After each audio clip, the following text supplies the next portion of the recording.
or media will dump stuff, or somebody will dump some kind of great information. And if the information is so good that a dump Friday won't work, then come out with a scandal on Friday and dump on Friday to hide it. And that's what happened this Friday. We've got the breaking news of the scandals, salacious, scandalous stuff that went down on Friday, Saturday. And I'm going to be honest with you, folks. This is a pre-recorded show. That's my fault. That's okay. That's my fault. That's okay. I'm going to be on the road on Sunday, so you're hearing this Sunday. We did this late on Saturday night, so awesome. And there are no adult beverages involved at this point in time. I promise you. So we're going to hurry this up so we can have our little party tonight. Yes. And speaking of news and speaking of parties, I'd like to start out the show with some very good, positive news, if you will. This is news, and that's something else that we do here on Smith Radio. We tell you exactly what's going on, what the media won't tell you. It is just amazing the things that are going on out there right now that they're not telling you about. You want to do that? I'm looking at the Chris Matthews clip, and I'm like, can I do that one? That's not really positive. Oh, Chris Matthews is so bad. Right. It's positive if you can laugh at the absurdity of Hardball and every other show that's on CNN and MSNBC. Right, and you've got, we're talking about the guy that tangled up his leg with Obama. Right. Very biased. And dishonest. Completely. So just to open up the show, I want to open up with some great news that's going on that's not going on in the media today. Stuff that you'll be shocked to hear about because you haven't heard it yet. And welcome back to Fast Money. We got some breaking news on Fiat Chrysler. Let's get to Phil LeBeau, who's on the fast line. Phil. Melissa, this is a big announcement from Fiat Chrysler, all in relationship to the savings that the company is going to be receiving from the new tax law. It will be investing $1 billion in the Warren heavy-duty truck plant, and as part of this, it will be moving its Ram heavy-duty production from a plant in Mexico to Michigan. As part of that move, it will add 2,500 jobs, and finally, the company is saying that it will give its 60,000 hourly and salaried workers in the United States a bonus of $2,000, and that's in addition to the normal profit sharing that the company does every single year. So again, Fiat Chrysler making a big statement saying because of the changes in the tax law, it's time to invest in its footprint in the United States. It's moving the Ram heavy-duty truck production from Mexico to Michigan, adding 2,500 jobs, and investing $1 billion at the Warren truck plant in Michigan. Awesome. So did you hear about that this week? No, actually I didn't. $2,000 bonuses? Yes. So we're moving to Warren, Michigan. Right? Wow. That's awesome. But not Detroit. No. I'm not sure. Detroit's destroyed. They would have to rebuild all the concrete structures, all the concrete buildings. They're completely destroyed and falling apart. They have houses for $5. Yes, and at one point in time, if the house next to you in Detroit was vacant and owned by the city, you could buy it from them for was it $1? $1 bill. $1, y'all. I mean, that's a great opportunity for them if it was worth more than $1.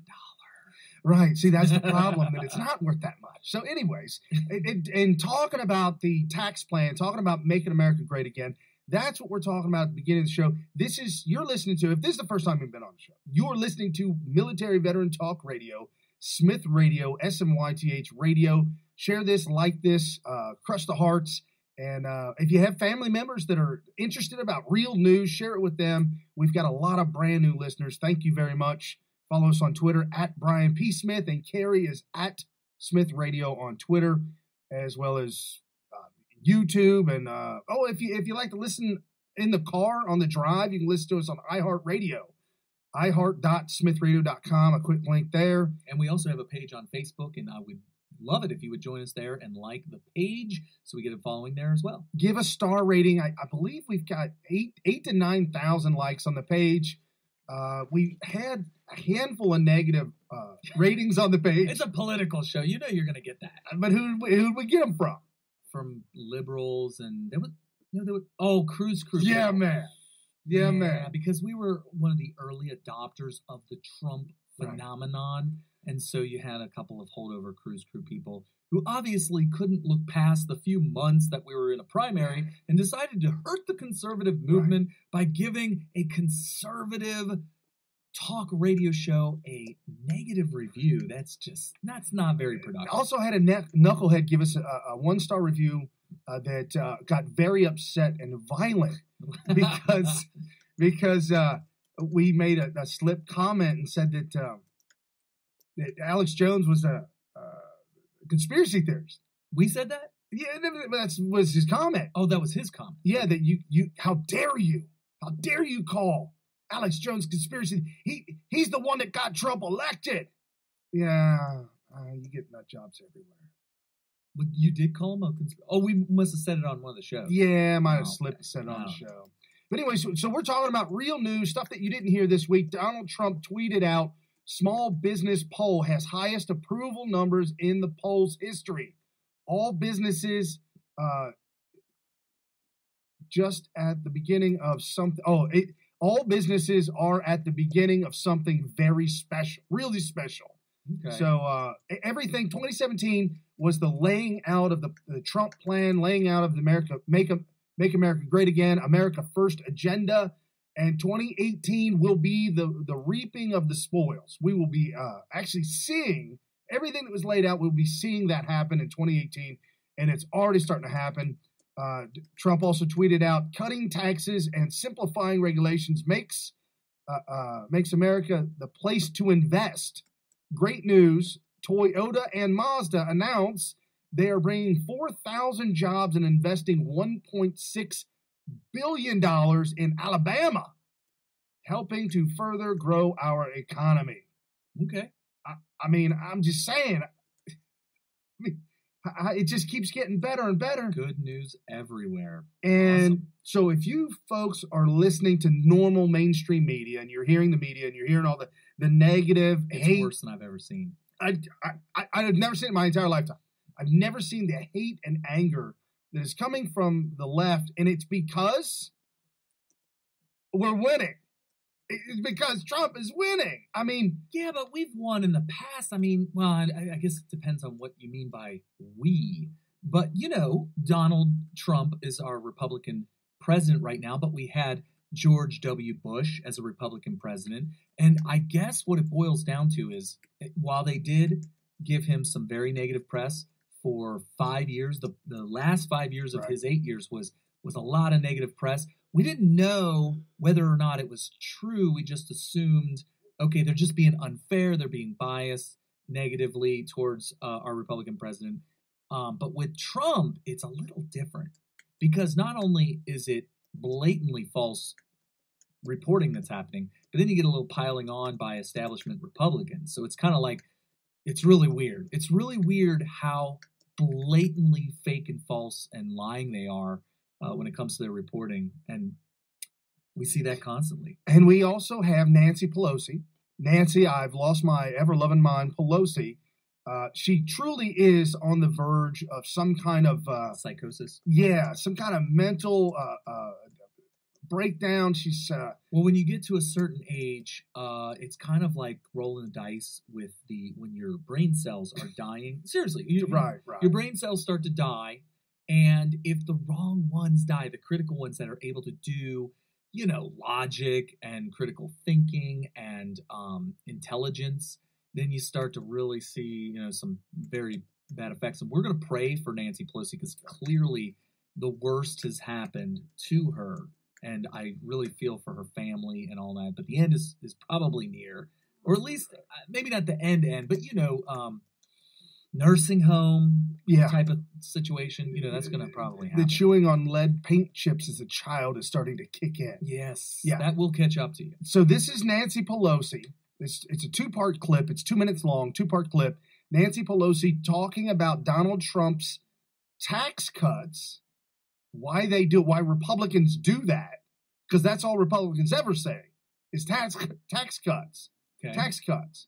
They're the only ones saying it. Nancy Pelosi never says it, and she makes that clear. Also, she kicks in on the Obamacare, and if you folks have been following the news or at least listening to us, you know that the new tax plan removes the Obamacare mandate, which pretty much is putting a nail in the coffin of Obamacare and moving away. But we did have a good friend of ours, Sam Keels, on the show last week in the third hour that talked to us about the healthcare industry and the nightmare that Obamacare will wreak on the healthcare industry for years. Right. And I would highly recommend checking that episode out if you want to get the details on exactly how dire Obamacare has made our healthcare industry. Right. The first hour was Gary Burns, Secret Service agent in the White House, out with a new book. And then we talked about some other things. And then the third hour, that was Sam Keels that came on. So back to Nancy Pelosi, who really needs some help. And this is her two-part clip that I got. Madam Leader, a number of companies are attributing the tax bill for being able to give higher wages to their employees, as well as being able to give a number of bonuses to their employees. How do you respond to that? Well, the number of bonuses that were given, well, one of the bonuses was already in a union contract, and then they added a little more money to that. That same firm just told their employees that they were going to be laying off 1,500 people. And if they want to save their jobs, they could all start working 32 hours in those communities. Okay, I just want to say first off, nobody knows what. I don't even know if she knows what she's talking about, but nobody knows what company she's talking about. Nobody has any idea. I have no idea. I think who she's talking about. Now. Yeah, okay, I mean, I would imagine. Yeah. And if you guys know, email me. Send me an email, Brian@smithradio.com or Carrie@smithradio.com. So here's more of how she just makes stuff up. So in terms of the bonus that corporate America received versus the crumbs that they are giving to workers to kind of put the schmooze on, it's so pathetic. It's so pathetic. And I would hope that with their big advantage of bringing money home at a very low rate, that they would invest in infrastructure and things. But our experience has been that they will do dividends, they will do stock buybacks and things like that. I think it's insignificant. Okay, what she's referring to there, please tell us. Donald Trump said, you got one chance. All the corporations with all their big money overseas, somewhere away in a Swiss bank account, you got one chance, one opportunity to bring all your money back. Yeah, one time, right? 10% tax, 10% it, which is cheap. It's cheap. Well, the reason they had it over there in the first place is because they couldn't get it back for probably less than 40 or 50%. Oh, it was ridiculous. It was like, why would we bring this money back? Which obviously that's the problem. Okay, so they're going to bring their money back, and Nancy Pelosi says this will do no good because, the stock buyback and dividends. Carrie, let me ask you. I know my father has stock, and we, white collar worker.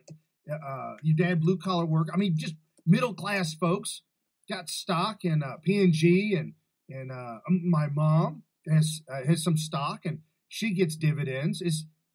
Are dividends good, and is that normal that just average folk have stock and dividends? I mean, I think everybody should have stock.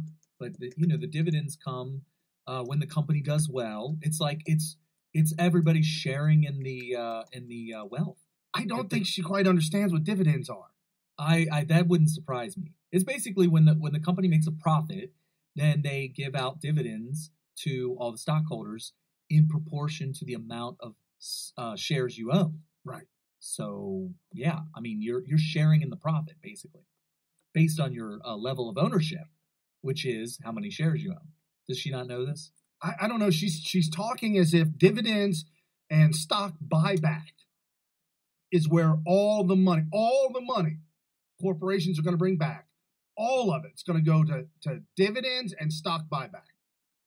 Right, but it's so she's trying to say that I get where she's coming from. Fat cats are going to get richer. Fat cats will get richer, and I see where she's going with that narrative. And it is true that not enough people that are lower middle class and below are putting any money away towards stocks. So do they explain that to you in school? public school? They tell you about the stock market? No, you have to learn that on your own when you actually want to earn money and build wealth for yourself. That none of that ever gets taught in school. That's the whole point of the communist propaganda and indoctrination that you get when you go to public school. I wonder how much stock and dividends that she'll be paid back. Oh, that's a good question. She's probably, if not the wealthiest, the richest person in Capitol Hill. If not the wealthiest, she's pretty darn near close to having a net worth. Literally not doing anything but being a public servant and having a net worth in the tens of millions, at least. Probably. Minimum. Tens of millions. That would be like one of the poorer congressmen. Right. That would. Right. I don't really get it, but okay. All right, so here we go. She's going to finish up with her Obamacare Armageddon, it is. No, it is the end of it. This healthcare, the debate on healthcare is life, death. This is Armageddon. This is a very big deal. Because you know why? Why? There's really a very hard way to come back from this. They take us further, more deeply into debt. What can you do but raise taxes? They contend that they're a gift. She's skipping a couple corporate beats. America of $1.5 trillion, could be up to $1.5 trillion, will be paid for by the growth it creates. And even their own people say, nonsense. What? Not true. Not true. So let's be truthful with the American people about that. They throw a few crumbs to the middle class, but they give with one hand, they take away in bounty with the other. And why? Because it is in their DNA to give tax cuts to the rich. That's racist. That's their purpose in coming to Congress. The only reason it isn't the underworld is because America is a great country. And the greatness of America and the fact that God is always with us is what gives us hope. But it's very important for the American people to know how adversely they will be personally affected by all of this. Okay. I don't even know where to begin. Why does she bring God into? Why do they bring God into this? She was raised Catholic, and she knows that by exploiting that network, it can help her. Oh, that's what she's doing.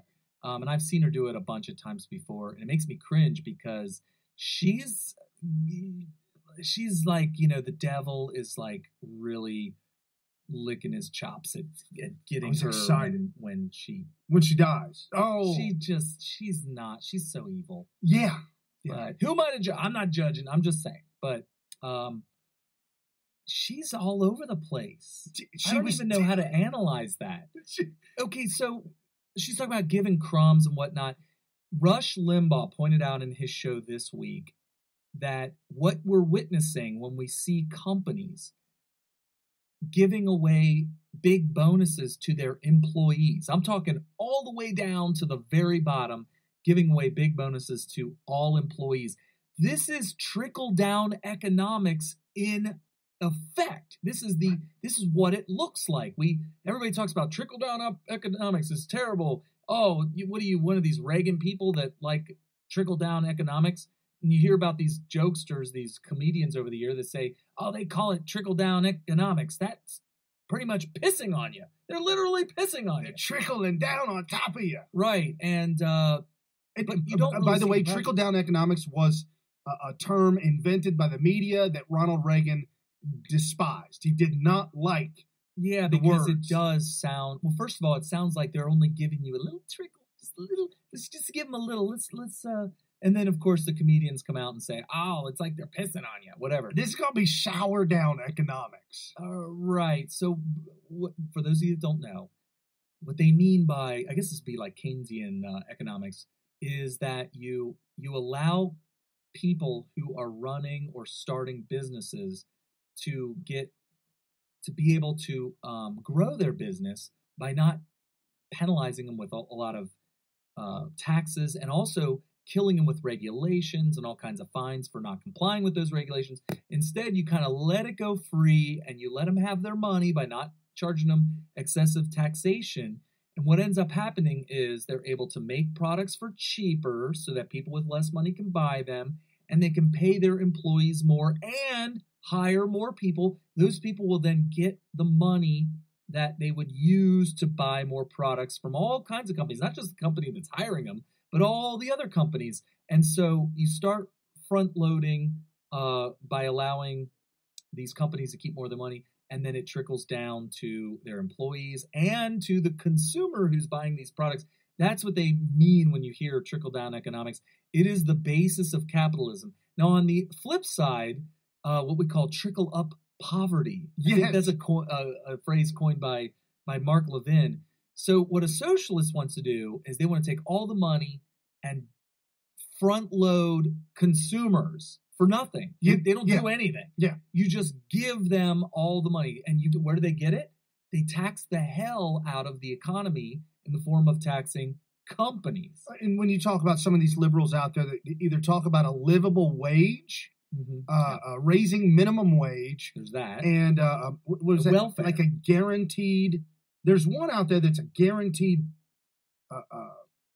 paycheck, whether you do anything or not. Oh, right. I can't remember the name of it, but they were saying, I can't remember the name of it, but they would give everybody guaranteed like $15,000, $20,000, $25,000 just for your existence in the form of a check from the government. So it's kind of like this socialist utopian socialism, communism, if you will, where just by being a citizen, you start with, let's say, $25,000 a year. Now you can go out and get a job, and then you can have more than $25,000 a year by working.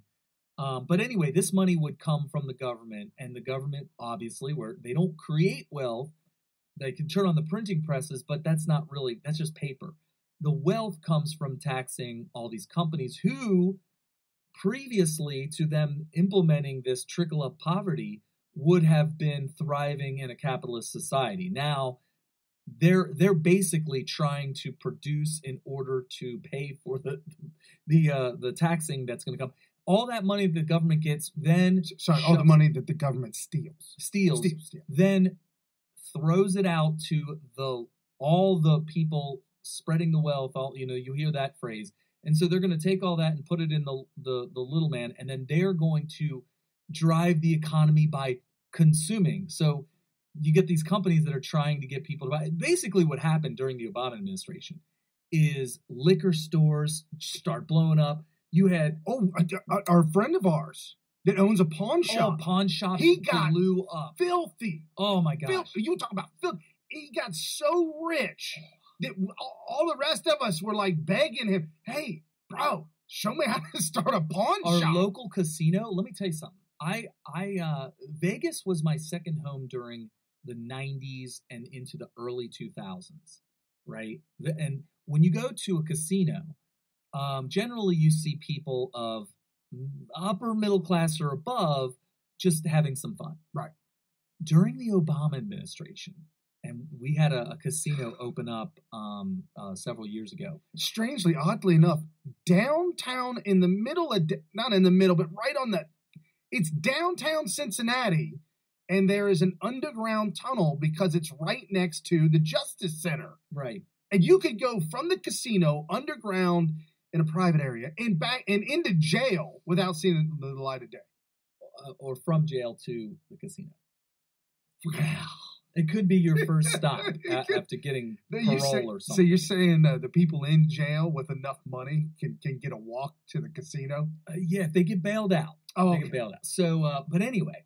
Sorry. There were like people gambling all day, every day. Every time I would go in there, the same people would be at the craps table or the roulette table, whatever. These people were not middle class. They were below middle class or whatever. And these people I would never see at a casino in Vegas ever. Well, and the problem is that you've got folks like that. And man, I ain't got no money. So what money I do have, well, they're getting it from the government. I'm going to put it on the lottery, or if I'm getting my welfare check or whatever. Yeah. By the way, lotteries thrive during this trickle-up poverty. Oh, yeah. Casinos, gun stores, liquor stores. We saw the highest. I know there was a Powerball just recently, folks. Don't curse me for that one. But some of the highest Powerballs we've ever seen in our entire lifetime. hundreds, $500 million, $500 million. Oh, I think that one missed, and it got up to like 800 million. Yeah. It's insane. Almost $1 billion, which you see that in Europe because they have these mega lotteries in Europe where it spans like 10 countries. Or like the whole European Union's involved. So you get these multi-billion-dollar lottery, which is so stupid. But anyway. It's a tax on the poor people. Right.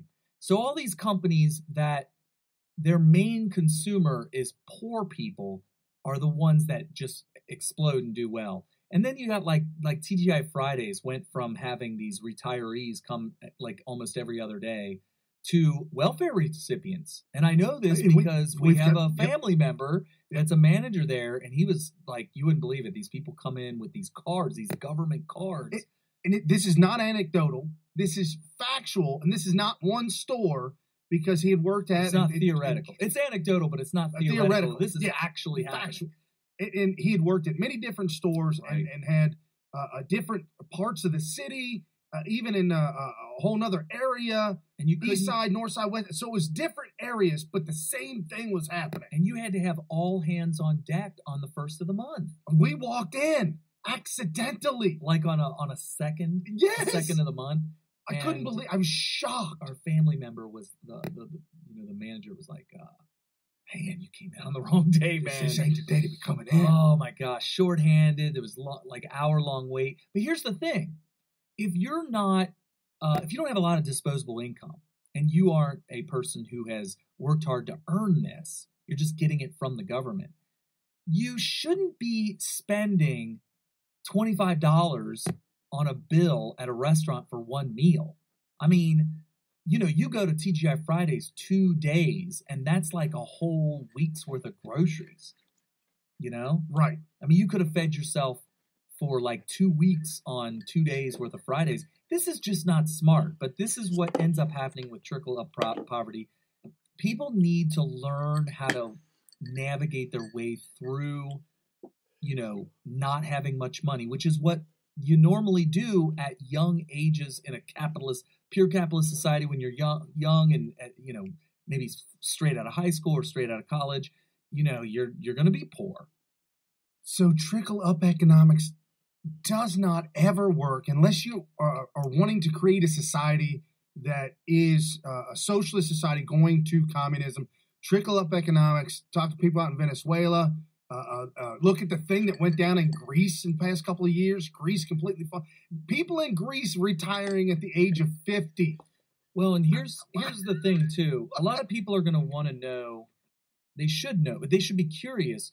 Why? What is the problem with front loading all the consumers and then the consumers purchasing from these companies? Basically, companies are competing for the consumer because they got all the money. And so they're competing for it, and then they get the money. And if they're bad company, they don't get the customers. If they're good, I mean, it seems theoretically on paper it sounds good, but so what's the problem? The problem is that the engine of any economy is the production of things that are worth something. That's where the wealth comes from. Right. When you do labor to produce goods and services that are worth something to somebody, you're bettering society by adding to the betterment of it, right? Absolutely, 100%. And so when you front load the companies that are producing the things that create wealth, that's what you want to do, and that's how it works. When you front load all the paper money at the bottom end, you're not really incentivizing any work. Why would somebody work if they're earning $20,000 right off the bat before they even lift a finger? There's going to be a lot of people that are just like, well, I mean, I could go do what I want to do every day, which is hang out at the drugstore and maybe hit the bar every night for $25K. Why not? I could just stay at home. And if I need a little bit extra money, maybe I'll go deliver pizzas or something. Well, the other thing too is that a lot of folks that are getting that kind of government assistance, they will always find a way to make money on the back end somewhere else. Right. Working under the table for somebody, something legal, market. illegal. stock market stayed strong the entire 8 years of Obama. It stayed right. It may have even gone up. I have to study that. Sorry, I don't have the exact numbers in front of me, but I know it stayed strong the whole time. Why is that?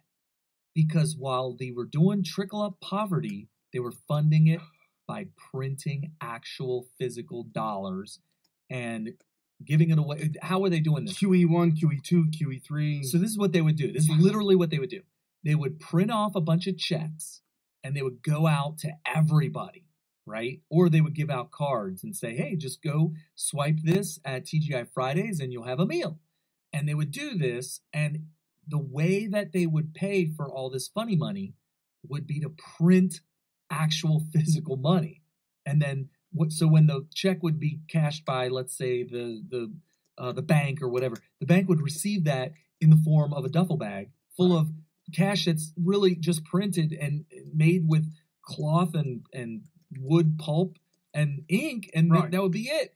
And so all this stuff was all smoke and mirrors, because sure, there were products and services that were being, produced and whatnot, but that was a holdover from the capitalist society. Over time, you're going to get a reduction in production, and this has been repeated time and time and time again over the history. And it was difficult. It was difficult to find a job back in the Obama era. Towards the end of the Obama era, it was very difficult, especially in the machine shop world.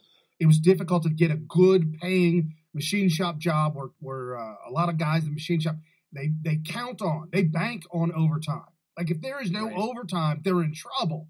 And so we saw a lot of that, a lot of the layoffs, a lot of companies cutting back in 2010, 2012.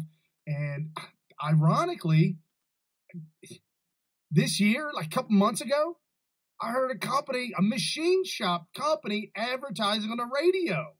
Wow. On the radio. That's kind of amazing. And by the way, it's not a very good shop either. Nobody wants to be there.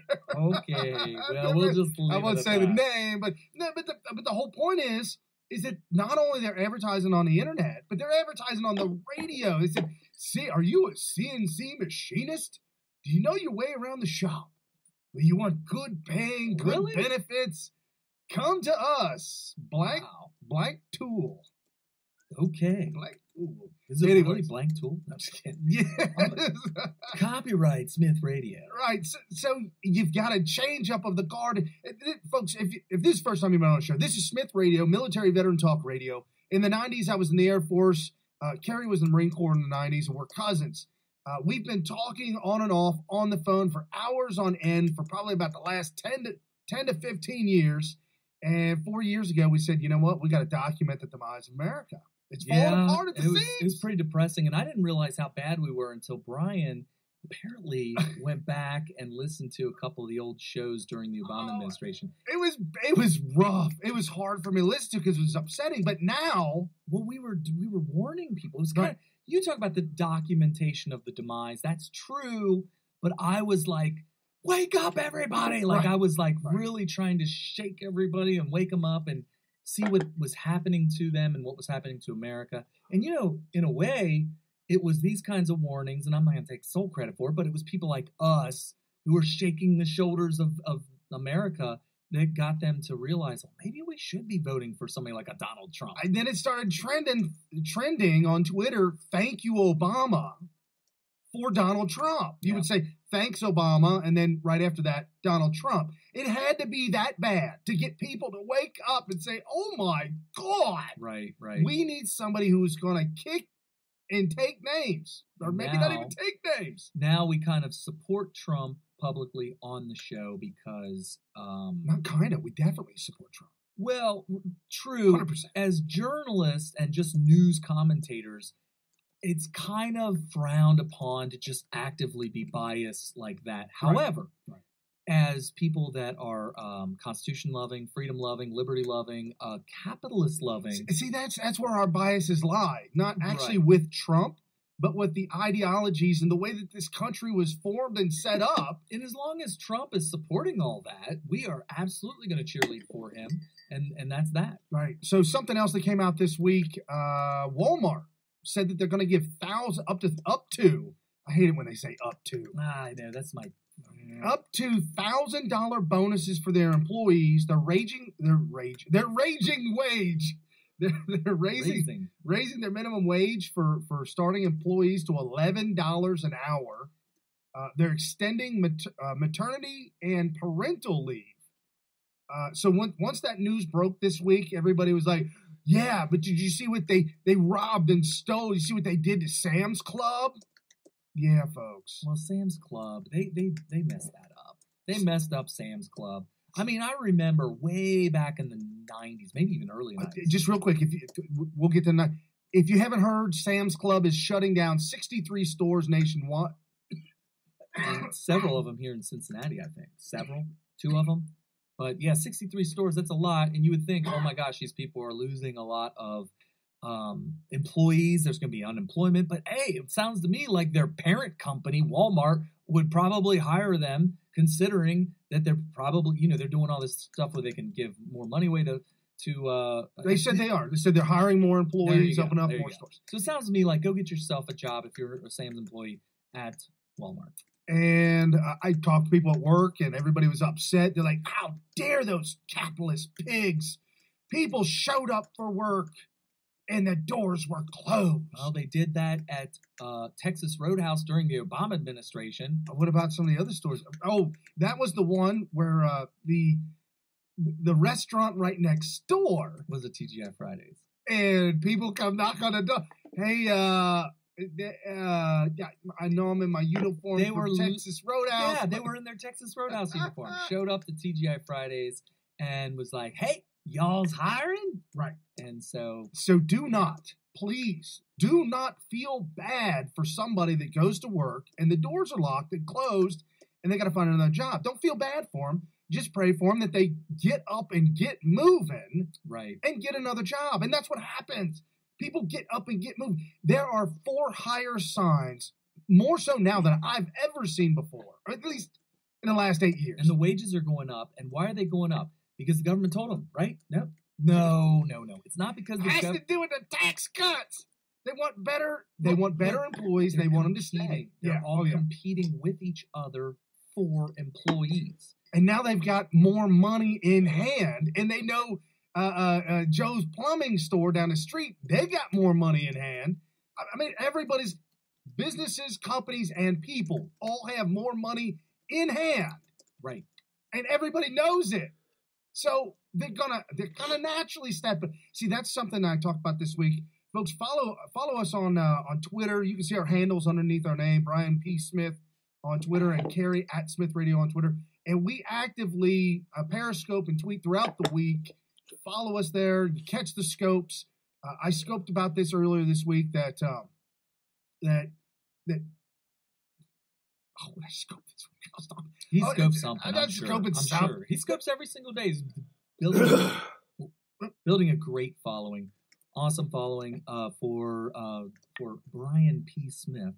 They can still hear us. Brian jerked out this. I'm like, headphones? No, we're good. No, but I talked about Walmart or Sam's Club closing. I tweeted out about that. Folks, I think there's something to this. There's something to the big box thing. There's the big box stores like the Sam's Club and the Costco's.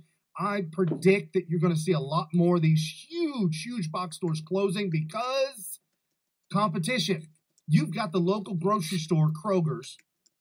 Oh yeah, definitely. You got the local grocery stores, Kroger's, the local store. They are selling everything, and they're selling it at better prices. You can buy bulk at Kroger's, at Dollar General, I like when the price tag says 10 for $10, but they don't say that you could buy one for $1, which, by the way, you can. At Kroger's, if it says 10 for $10 and you just buy one, it's $1. But it's hilarious because it makes you feel like you're not going to get the $1 per item price if you don't buy 10, which is hilarious. But right. So I think that there's also a change in the culture. You had the baby boomers back in the 80s, 90s, and early 2000s. Big families buying lots of food, stocking up on a lot of food. Those baby boomers now retired, no kids at the house, just themselves, and no need for 100 rolls of toilet paper anymore. Just don't have it. And the last 8 years of Obama, People didn't have the money to go and buy 100 rolls of toilet paper at Costco. It just didn't happen. Right. When I would go to Sam's, it's like a $200-$300 bill or whatever. It's generally about 3 times more than your average grocery bill. Right. And the reason why is because you buy like a month supply or sometimes a month and a half or 2 months supply of Q-tips. Like literally the box of Q-tips is going to last you like a half a year. A bucket of mayonnaise. Well, now that's a little different because some of that stuff can be perishable. Right. Obviously, this would be a good thing if you had large families or if you were feeding a restaurant. But that's the thing. A lot of people don't know this about Sam's, but it was open for years where the membership was only available for people with EINs. You literally had to be a tax ID. Yeah. You had to be a business owner.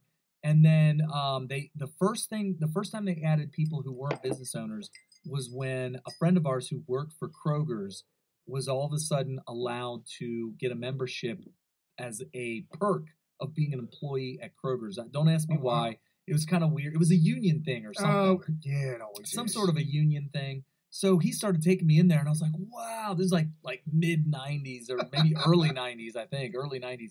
I'm like, this place is crazy. You could buy, like, and here's the thing.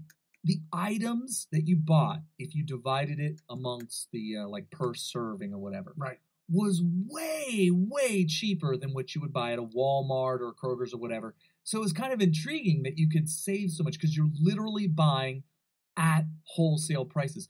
Once they opened up the membership to anybody, those prices they just melted away. Yeah. Now, when I say now, I mean they closed a lot of stores, but as of yesterday or whenever they closed them, the price is about comparable. And I'll give them credit because Kroger's did drop their price. A whole bunch of other stores. For the competition. Yeah, because now they're competing with your average everyday public, person to walk into Sam's. I kind of wish they didn't do that because I like to get those wholesale prices. So over time, wholesale was not wholesale anymore. Now it was like, okay, I'm pretty much paying retail for bulk, right? And that's why it was $300. And I gotta have a membership. And you pay $60 per year per membership. I bought a battery for my wife's car there at Sam's. Yeah, thinking I was getting a deal. Right, $149. Which is pretty much retail at your average. Autos, and I had to pay for the membership, the yearly membership. AutoZone, it was around 155, 160, within $5. Yeah, I want a deal. They got rid of the deals. They basically made it a bulk Walmart, is what they turned it into. Right, no good. So yeah. I mean that's without the savings. Right. I mean, it's what it is. It's ridiculous. So we've got a couple of different topics we want to talk about today. I know we opened up big business news. Donald Trump's America, making America great again, putting money back in people's wallets. The unemployment rate for the minority community or the black community in America completely fallen through the floor. At one point in time during the Obama administration, it was like 17 to 18%. Now it's fallen down to like 6%. People are getting jobs. Right. Well, they're realizing once they realize they have to, they just do it, and it's not that big of a deal, and you feel better about yourself. Oh, that's something else that came up this week. Oh, the liberals are triggered. They're upset that Donald Trump is going to mandate that you look for a job if you're on welfare. I collected welfare before many years ago, and I think that was a requirement. Yes, but everybody pencil whipped it. But definitely, everybody in California. When I was out there, I was on unemployment at one point in time, and that was a weekly call. You call them once a week to an automated machine, and you just hit the right button. See, I actually media and Congress Ohio's a little bit different. Well, they would ask you where you applied to, and you would just throw out some randoms. See, California asked you, did you do it? Oh, and you said hit 1 for yes. So you hit 1. Are you sure you did it? You swear you did it, and you're keeping records. You hit 1 for yes. Keeping records, and they never check. But do you know the details about it? Because I could throw out my opinion. When you go to a parking garage that costs money to park there, right? You can get free parking if you get your parking validated from the establishment you're going to visit. Right. Well, I would like to see you apply to a grocery store and have them validate that you actually applied. Oh. And then you have to turn that in, or else you lose your unemployment. I'm just saying. Benjamin Franklin said, if you want to get rid of poverty, make it as uncomfortable as possible to live in. Such wise words. That is so wise. That is so true. Poverty should be uncomfortable. Right. Oh, and something I was thinking about this before when we were talking about capitalism and business and growing business, and when people get laid off and what do you do? Napoleon Hill wrote an incredible book documenting it's called Think and Grow Rich, documenting the way to become wealthy, healthy, rich, whatever it is that you thinking want. About it until you're rich. Right. He says more gold has been mined from the ideas of man than any place on earth. It all comes from your ideas. You got to believe in yourself. You got to make it happen. True. And that's why people who start a business, capitalists, that's why they make so much money, because you don't see it when they fail and they spend all that money. And all that money's gone. And how many times they failed over and over and over again. Edison failed 1,000 times on the light bulb. To finally get it to make it happen, it's the insecurity he's getting paid for, the lack of security he's getting paid for. It's the risk he's getting paid for. I mean, I've had to discuss this with people that I work with over the years. I said, hey, I know you're complaining about the boss and the owners making millions, and you're making $13 an hour. That's your own fault. Thank you, Mama. It is completely your fault that you're making $13 an hour. It ain't my fault. It ain't their fault. Well, they pay me. Why don't you ask for more? I did. They said no. Get another job. Yeah, I mean that's how much you're worth. If they say no, and you can't get another job that will pay you, then you're making what you're worth. Right, absolutely. So a couple other topics we were going to talk about. We're definitely going to get into Trump wiretapping. That's back again. We got some absolute breaking news on stuff that's just unbelievable in the deep state. We've got the ShitHoleGate. It's a word. Everybody's allowed to say it now. It's completely open. Hide your wives, hide your children, hide your husbands. Because they're shitting on everybody. Everybody up in here. Oh, my God. So we're going to get into ShitHoleGate, and we will absolutely break it down and explain to you what happened, what didn't happen. The facts are here on Smith Radio. Also going to get into breaking news. Why did ShitHoleGate explode? Okay. And what was it covering up for? Interesting. Unbelievable news that come from Judicial Watch that's breaking the news. And Gateway Pundit with Jim Hoff put it up on his website as well. Just great stuff. And James O'Keefe broke some stuff this week. Yes, he did. He broke something bad. He broke it off. And I don't even care. I don't even care about Steve Bannon. Sloppy Steve. He gone away. Yep. The news that's breaking now is eclipsed Sloppy Steve and the fake book.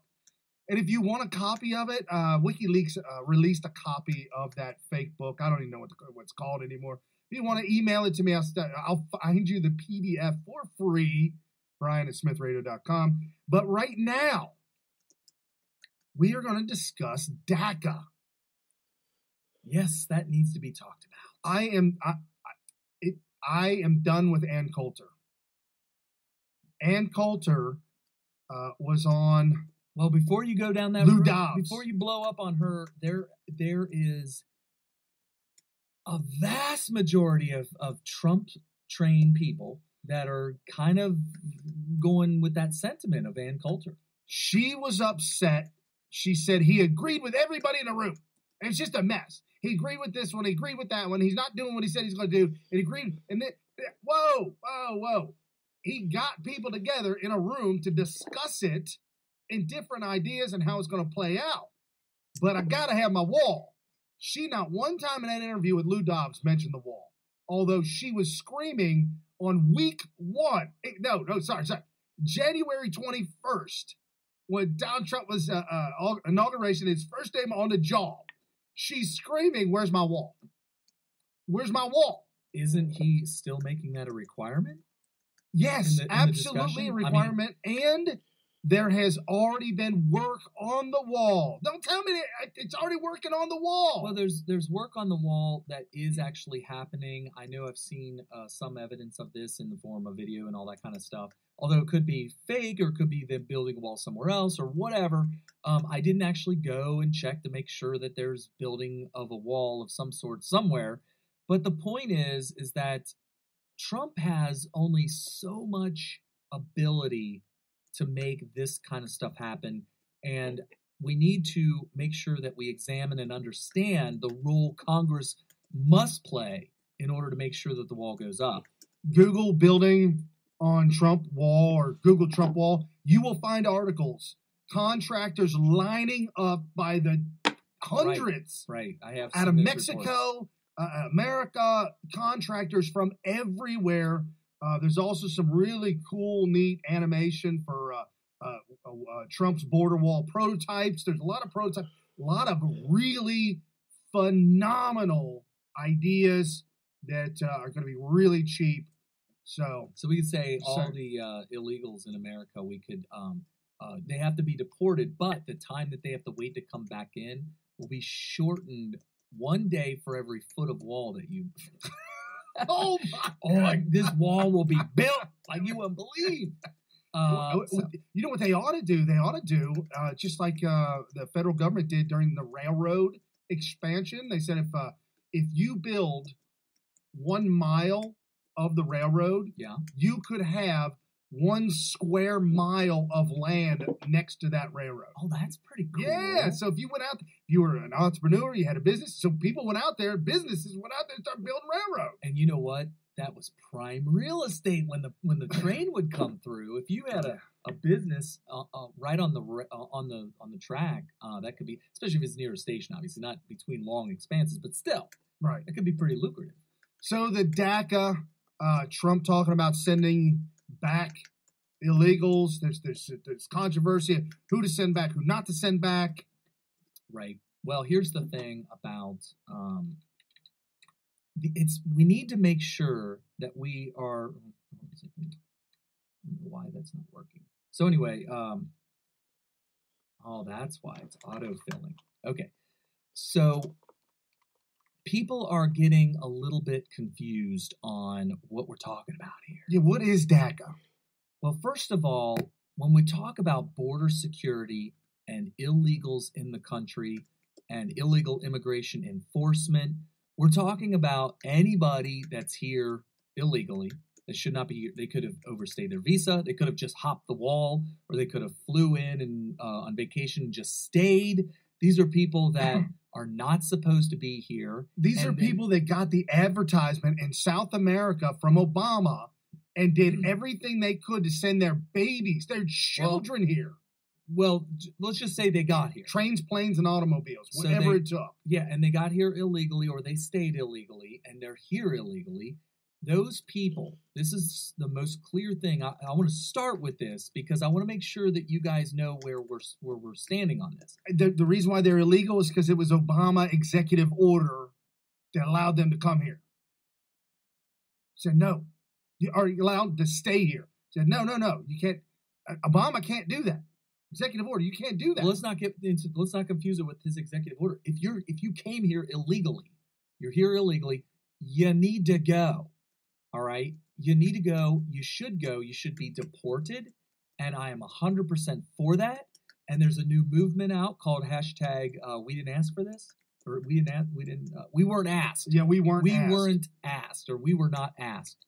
We'll have to get make sure you check both those hashtags. Make sure that we're all on the same page with the same hashtag. It should be hashtag, I think Brian's looking for it. We were not asked, I believe. Double check here. Whatever it was. Give us a second to make sure that we get this right because we need to all use the same hashtag. Brian and I are both looking. Let's see if it's not coming up. It's not coming up. We're in a race. Who can find it first? Of course, my why Boris is unfit for office. Let's see who's going to find it first. Oh, I gave up. No. Not there yet. There we go. We were never asked. Oh. We were never asked. Hashtag we were never asked, all one word. This hashtag is something that was actually invented in the EU. Oh, okay. Because they're bringing all these immigrants in from the Middle East and probably from Africa. And it's changing their culture and in some case, well, most cases, increasing crime very exponentially. It's getting really nasty. There's pretty much women have to be on guard 24/7 because they're just getting raped in open public. Right. Raped in open, during daylight, broad daylight, in public, in a crowded area. You could get raped right then and there. Right. So, and this is the result of just completely open border, not just open border, but going out and actively recruiting people to come in from different cultures. They don't understand this stuff. They're not really civilized to the way that the rest of Europe is, and so they don't understand that when you see a woman, you can't just drop trow and start humping. They don't understand that. So that's what's happening. And so they created this hashtag like, we weren't even asked if we're okay with this level of immigration, this type of immigration. We were not even asked. And so that's where the hashtag. Now it seems like there are some people in America, Trump-trained people that we're friends with, that are now going to start using that same hashtag here in America, and I am all for it. Now, what I want to make absolutely clear is that I'm absolutely for this. We were never asked. I think that anybody that came here illegally, who made the act, that made the decision to come here illegally or to stay here illegally, they need to go home. Right. Period. Right. No matter what. Now, if you've committed a crime, that you shouldn't even step foot on U.S. soil after you get out of prison. You should be they shouldn't even let you touch the ground before you're in your home country. Yeah, no, you set foot in your own country. Right. Now, let's talk about DACA. What's DACA? Some people call them dreamers, which is actually a misnomer. Dreamer, what happened with the DREAM Act was this was an attempt to make a certain percentage, a certain group of illegals legal in America through a law called the DREAM Act. Problem is it didn't pass the Senate or the House, whichever one it was. It just died on the vine, and so you end up with these children of illegals who were brought over here at a certain age that reasonable people would say, okay, well, they didn't make the decision. They were just following mommy and daddy. Right. Or in some cases, as Brian pointed out earlier, they were sent before their parents as an anchor, like they're throwing the anchor over the wall. Absolutely. And then once they're there and these Border Patrol or ICE or just random U.S. citizens are like, who is this child that doesn't even speak English and whatever? All of a sudden they're caring for some random child, and then that would be the genesis of them bringing their parents over somehow. So these children, who a lot of whom, you got to understand, you got to think about this dynamically. A lot of these children who today, all these years later, could be as old as 36, 37 years old. Right. So This has been going on for a long time. Some of them don't even know what their home country's like. They don't even have a memory of it. They don't even know their home language. They don't know where they were from. They don't know anything about their home country. And some might argue, yes, they do. Yes, they do. Well, some may, and some may not. I believe now DACA is actually an acronym that means Deferred Action for Childhood Arrivals. And what it is it's an executive order signed by Obama after the DREAM Act failed to deal with childhood arrivals who may or may not even know any other country than America. They went to school here.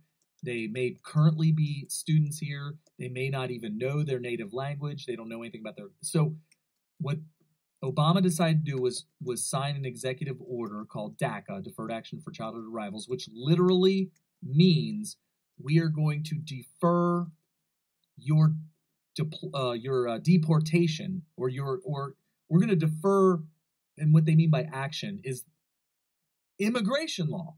We're going to not enforce immigration law on you if you qualify for this DACA executive order. And so this went on for a long time until Trump got in office, and then Trump said, okay, we're going to end this. So now, instead of deferring action on these illegals, they are illegal. Because here's what they want you to, here's what they the reason why it's about the children. Somebody please think of the children. Right. That is exactly why. Now, I'm sorry, I'm laughing because they use this, and it's so obvious. Right. So you're making the argument for the other side, which is send them home, send them home, send them home, because we're not playing this "what about the children" game. Yeah. Well, here's the problem. We're not talking about your, and this is where people who are screaming DACA, end DACA, send them all home. Everybody that's in DACA needs to go home, go home, go home. There are some that if you do send them home, that these are DACA qualified people. There are some people that are DACA qualified who probably can go home. They know their native language. They remember their native land. They remember their native home.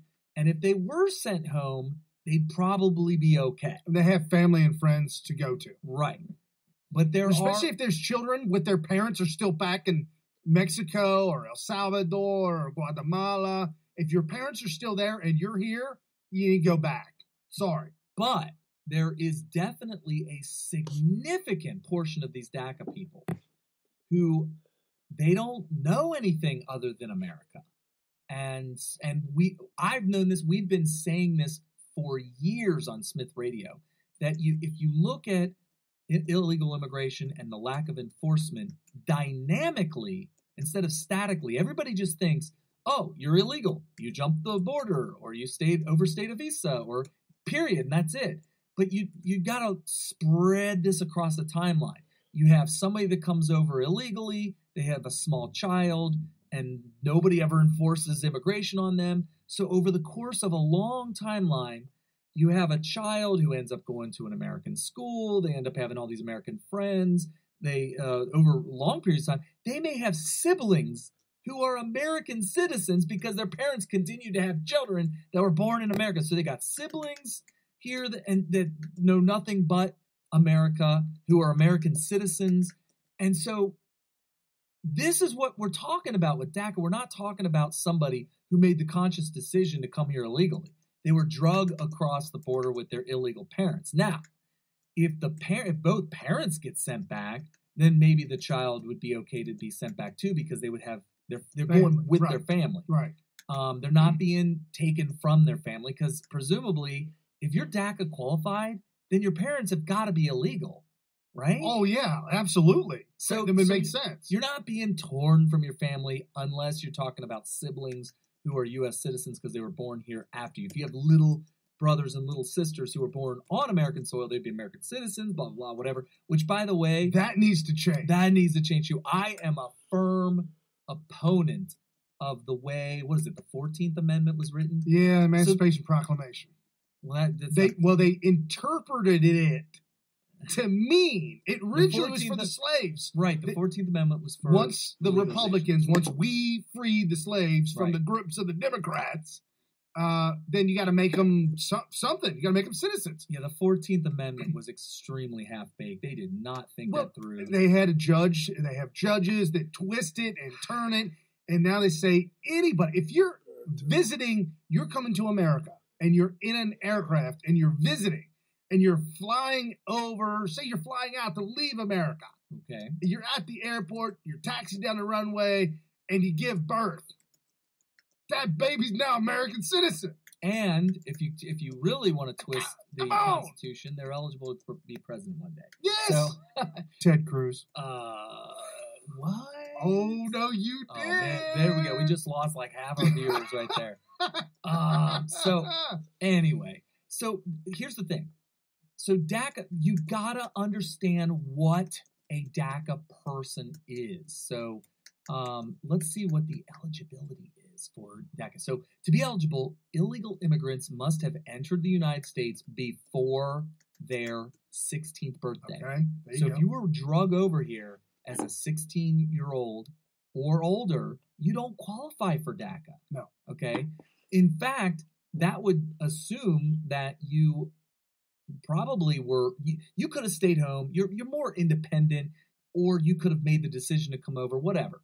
So prior to that, if you're 16, 17, 18, well, 18, you're 100% legal on your own. 16, 17, you don't need a babysitter at that point in time. Right. So if you came over, brought over prior to your 16th birthday, and then to June 07, you have to be currently in school, a high school graduate, or be honorably discharged from the military, be under the age of 31 as of June 15, 2012, and have not been convicted of a felony. This is huge. This is going to kick a lot of people out. Significant misdemeanor or 3 other misdemeanors. So it's like a 3-strike rule there for minor misdemeanors.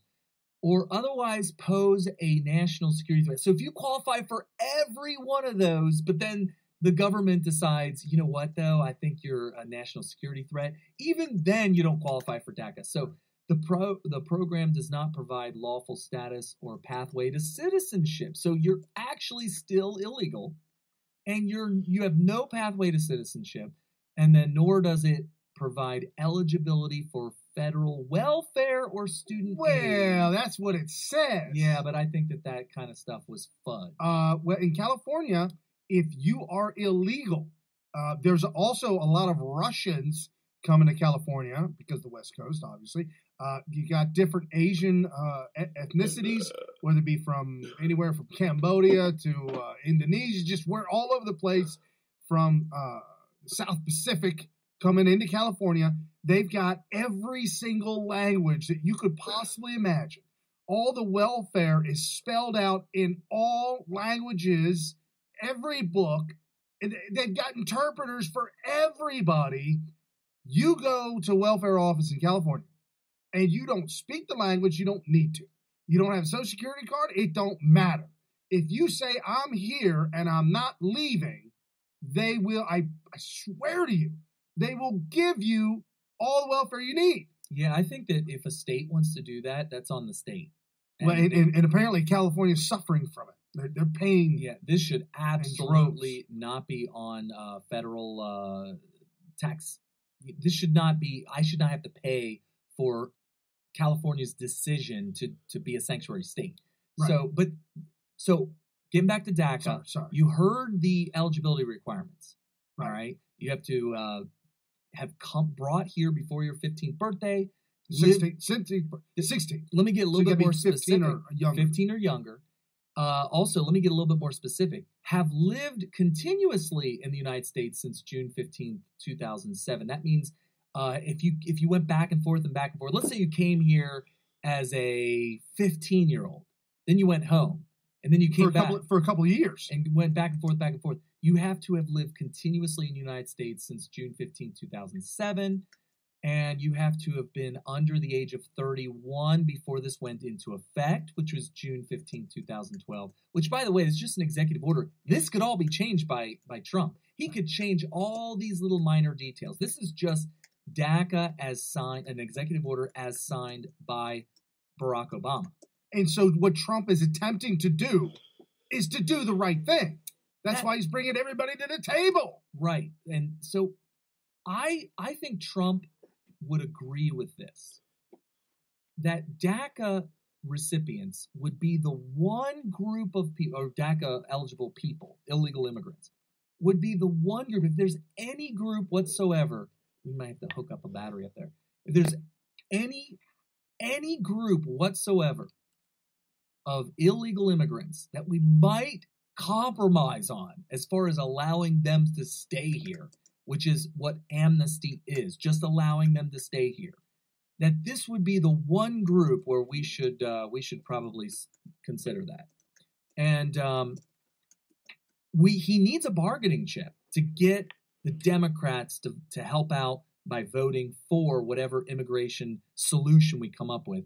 Right. This is a critical bargaining chip. Now, some of you saying, no DACA, no DACA, no DACA, no DACA. You heard what I just said DACA eligible people are. They're either enrolled in high school graduate, they are never been convicted of a felony or a significant misdemeanor or 3 other misdemeanors, not a national threat to national security threat. There's more detail, so you can't. They make it really, really difficult to find a loophole, okay? Because they put these dates. You have to have lived here continuously since 2007. You have to have been under the age of 31 as of June 15, 2012. So there's all these little dates and stuff like that make it really hard to find the loophole that's going to, allow somebody that we wouldn't want here in the country. And these are people that were children, some of whom were so young when they got here that they don't know anything different. Yeah, I mean, if you were brought here at 2 years old, 3 years old, even 3, like we went back to you may not even speak your native language. We went back to an old house, drove past an old place that we used to live at, and my one daughter was 4.5 going on 5, and the other one was 3.5 going on 4. The 4.5-year-old, I remember that, and started talking about all different kinds of things in that house. Right. The 3.5-year-old, yeah, I remember the outside. Don't really remember much else. No, yeah. They've already forgotten about living in California. It's so painful. They lived there for the first 3 to 4 years of their life every day. And it was like it never even happened now. It's amazing. It's the way it is. Now imagine you bring a kid over at 3 years old. Unless you actively try to help them keep their native language, they're probably going to lose it if you're speaking English every day and you're sending them to an English school and all this stuff. They're certainly not going to remember, have any kind of recollection of their home country, right? Right. And over time, as they have all American friends at school, they're going through the American education system. After a while, the only thing that separates them from any other American citizen is just what happened with them from under the age of 3. And the fact that they were born in another country. Right. So I know there's a lot of fans out there, and especially a lot of just Trump-trained people that are going to hear this, that are going to be like, oh, I'm done with Smith Radio. Oh, heck no, they're a bunch of amnesty advocates. No. No. What about the slippery slope? Okay, the slippery slope argument, I'm totally with you on that. I think it's a problem. They got Reagan on that one. Right. So we need to be very vigilant on the slippery slope. However, to not eventually give these people, well, one of two things, to not give them some sort of amnesty, even if you're a real jerk about it and say, okay, we'll give you amnesty, but never, never, never, never a path to citizenship and never, never, never, never a chance to vote. I would be totally for that, by the way. If you want to do that, I'm fine with it. That would be the most stingiest amnesty you could possibly give to these people, okay? You either do that or it's Trail of Tears time. Because, I mean, they don't even know anything about their... Now, I shouldn't say all of them, but there's going to be a they don't even chunk. If you send them back to... for example, if you send a DACA recipient back to...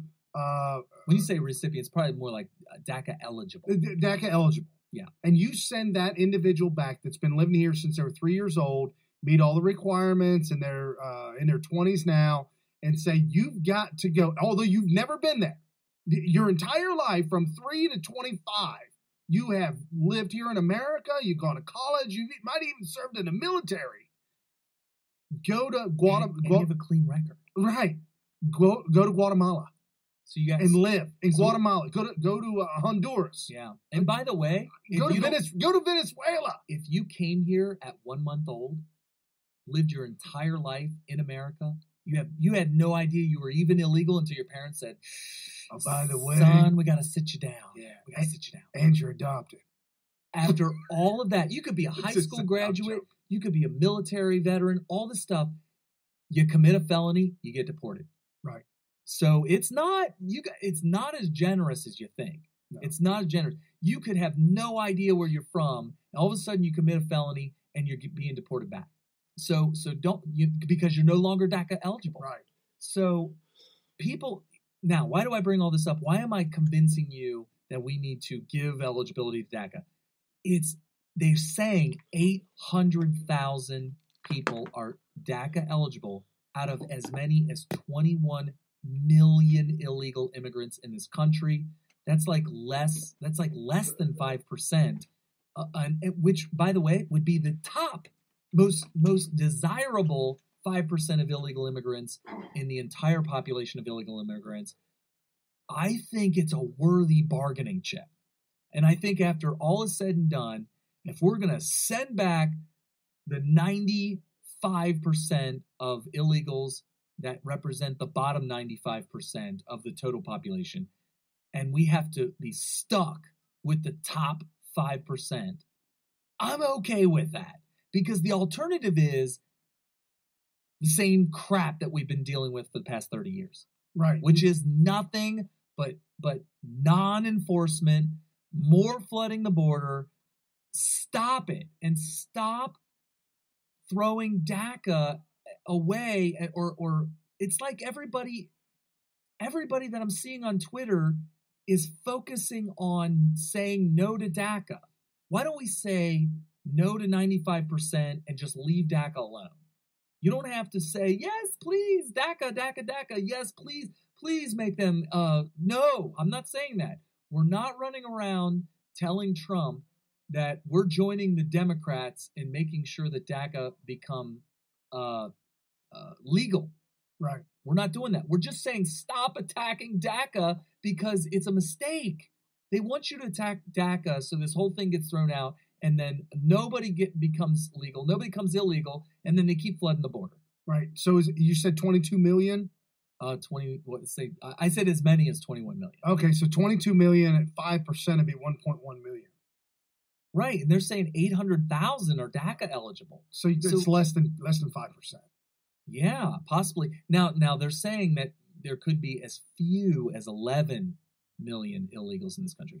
So if there's only 11 million illegals and 800,000, that's a little bit closer to 10%. Right. And we definitely need to be strict on the rules and the regulations, especially when it comes to folks that are illegally here, whether they're DACA eligible or not. Oh, I'm cold-hearted about that. Yeah. If you are here illegally and you're not DACA qualified, you absolutely need to go home. Right. Not only that, but here this past week, a huge roundup, MS-13 gang members in America, wreaking havoc, killing, murdering, raping, all kinds of thuggery.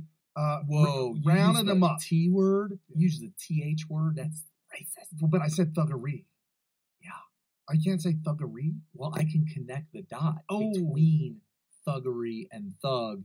And I didn't call him lazy. Did you just say that? No, I said I You're didn't. gonna have to bleep that out now. I said I didn't call him lazy. Oh, you said it again. No, I can't. Oh, FCC is gonna have a field day. Oh my gosh. That's in the news here shortly too. Oh my gosh. Oh my gosh. Wow. So anyway.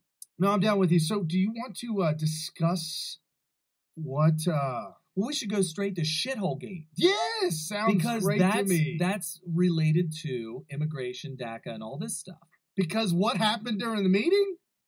Only 6 people. And Trump, that would make 7 people. Only 7 people know. And one of them was Little Dicky Durbin. Little Dicky Durbin. Dick Durbin. Okay. Dick Durbin. I'll take your word for it. Dick Durbin come out. I mean, obviously, if you haven't heard this, you're probably on a rock. But if you've been on vacation and you just got back, Dick Durbin went straight to the Washington Compost and said in the meeting, Donald Trump was railing against Haiti and called all of Africa, or said about African countries in Africa, states in Africa, whatever, shitholes. Okay, or that's what he's saying that they said. Yeah, that's what Dick Durbin said, and Dick Durbin has been known to be a liar. Okay. Back during Obama administration, 2012, 2013, somewhere around there was a White House meeting, closed-door meeting with Obama and Republicans and GOP, and Dick Durbin said that one of the Republicans walked up to Obama, looked him in the eye, and said, "I can't stand the sight of you." Okay. Obama administration was asked, everybody was asked about this, and they said, no, sorry. So he has a history. As much as we would like to make fun of Republicans and trash them, there were too many people there, and we can't get away with this lie. I'm sorry, Dick Durbin. That did not happen. What was the lie that he said? So he said now about Trump, said Trump calling these countries shithole countries. And what is quite ironic is that you had a firestorm, an absolute firestorm. Washington Post led with it. CNN picked it up. CNN ran with it because it's what the Washington Post expects CNN to do. Don Lemon, and now it's turned into full-blown racism. Oh gosh! Because brown skin. Well, let's talk people, about this for a second. stuff. So the accusation is that Donald Trump called African countries and Haiti a shithole by saying, "Why are we bringing people in here?" This is related to the discussions about immigration, right? And in the discussion, in the negotiation, it's supposed to be closed door. The reason it's closed door, Brian was, we were talking about this prior to the show. The reason it's closed door is so you can kind of, loosen the tie a little bit. Take it off a little bit, be a little bit personable. And also say things a little bit more, be a little bit more frank, and just talk a little bit more open and not have the fear of having to be so politically correct. And I don't mean to say politically correct as in meaning that you just you got to say certain words a certain way. I'm just saying that when you talk and the whole public is all watching at the same time, you have to really be careful how you word things, and you can't express yourself very well. Right. One of our friends on Twitter, if you want to follow her, it's Steph, STEPH 93065. I don't know. Maybe that's her zip code. So Steph said there's nothing wrong with saying Haiti is a shithole. Okay. As POTUS, you wouldn't say that publicly because it's not nice. Right, it's not. But to speak the truth bluntly in a private meeting should not be a problem. It's little Dickie Durbin that should be ashamed for his cheap political attack. Right. I mean, I can't tell you how low rent it seems to me to be in a private meeting.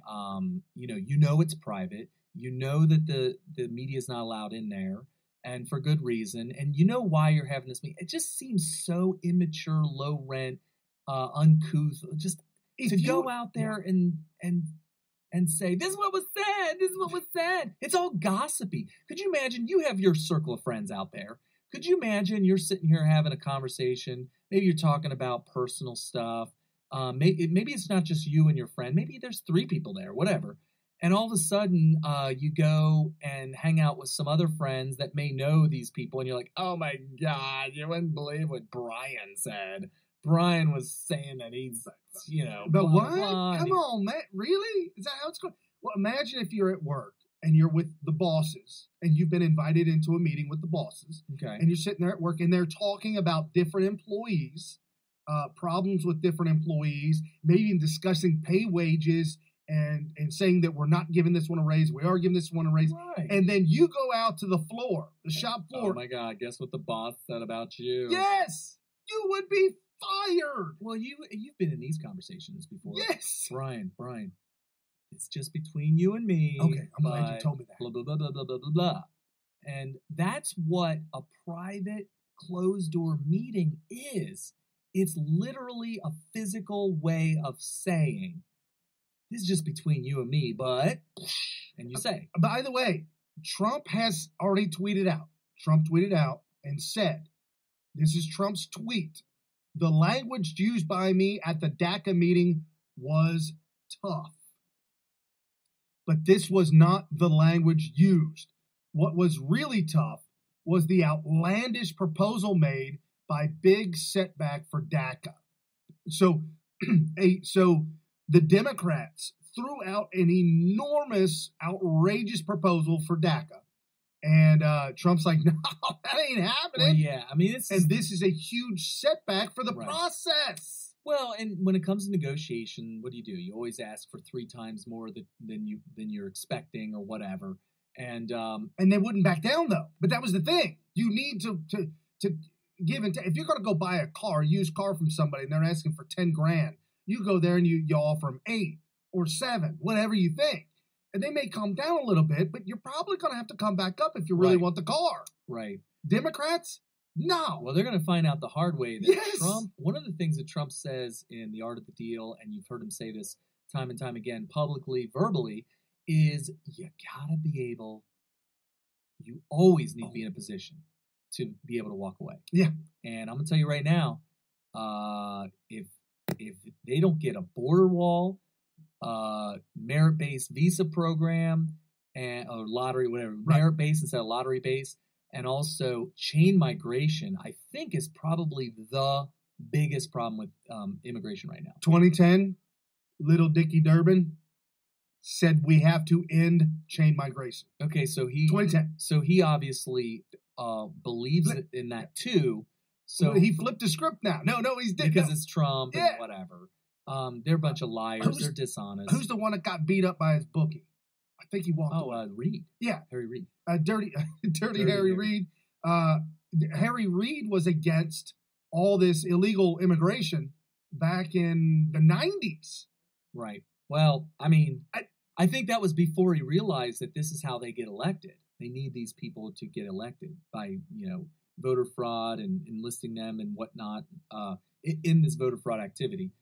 So, talking about the ShitGate, let me tell you, James Woods tweeted out, and if you don't follow real James Woods, the actor James Woods, sacrificed his entire career in Hollywood to come out of the closet as a conservative. And they don't take kind of that. So he tweeted out, rule of thumb, if the water where you live is not potable, for those of you in Westwood, that's drinkable, not potable, because local engineers can't somehow separate well water from sewage water, you live in a shithole. Literally. Country. Literally. Yeah. I mean, it's true. Here's the problem. But we're not saying, Trump said he didn't say it. That's my whole point. So what you'll hear, because Brian has some clips here, and you're gonna see this, you're gonna hear this. I want to get this in your head, so when you watch this, you can watch it through the filter or lens of what I'm going to tell you. What I'm going to tell you is this. Do you know what an idiom is?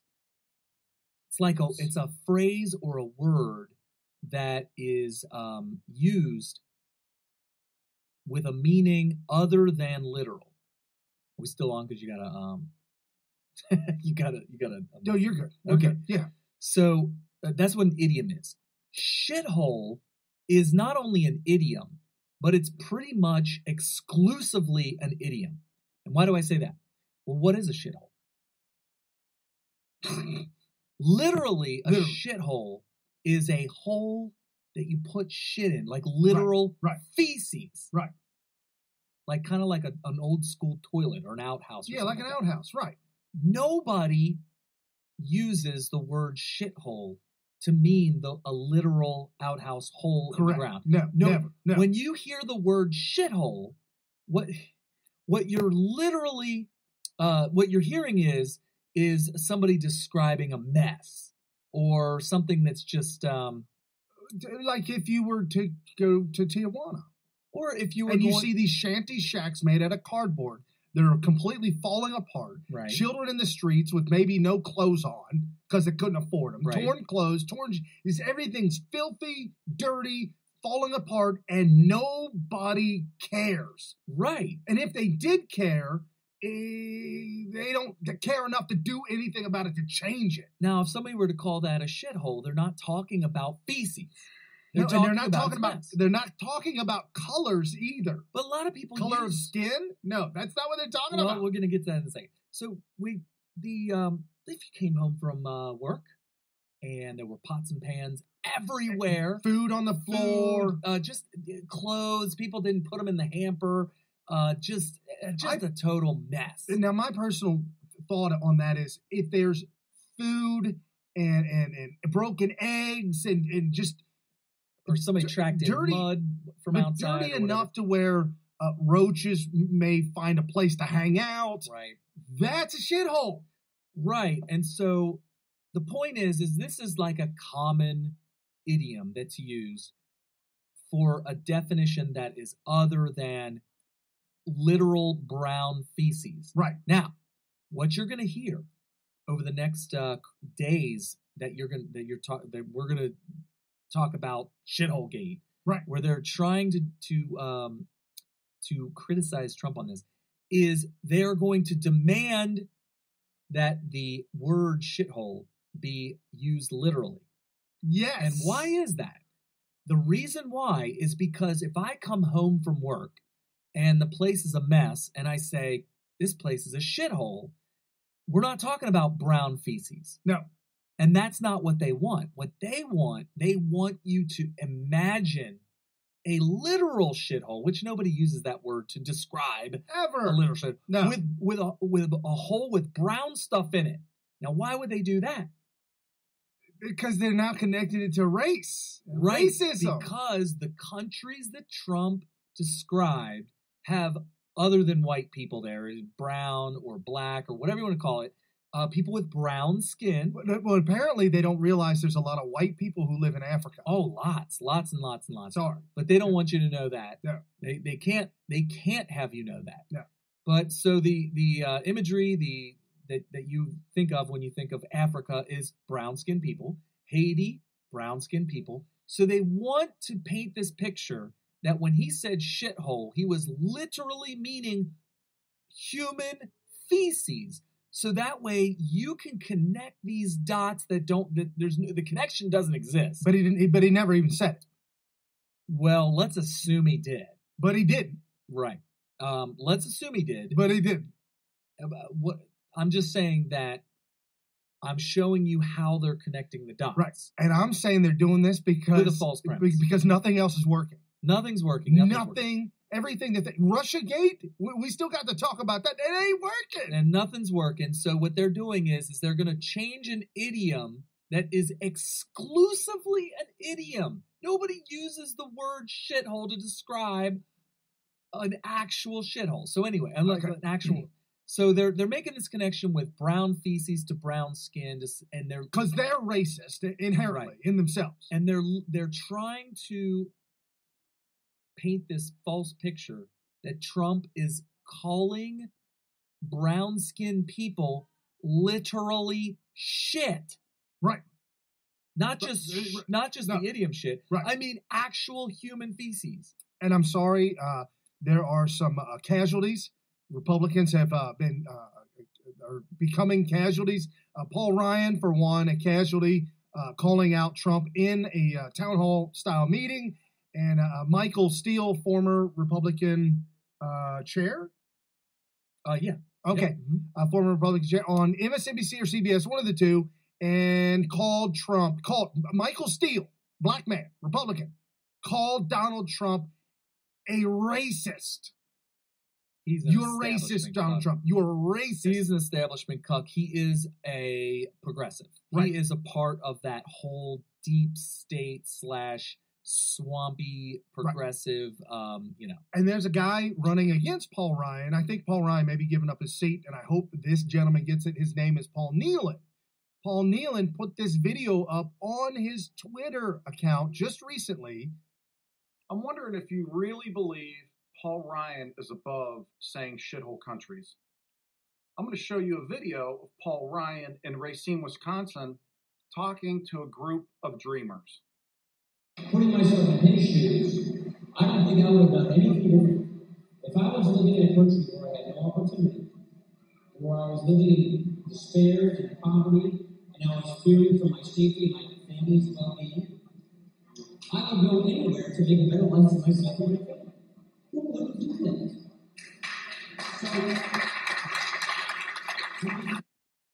I don't know.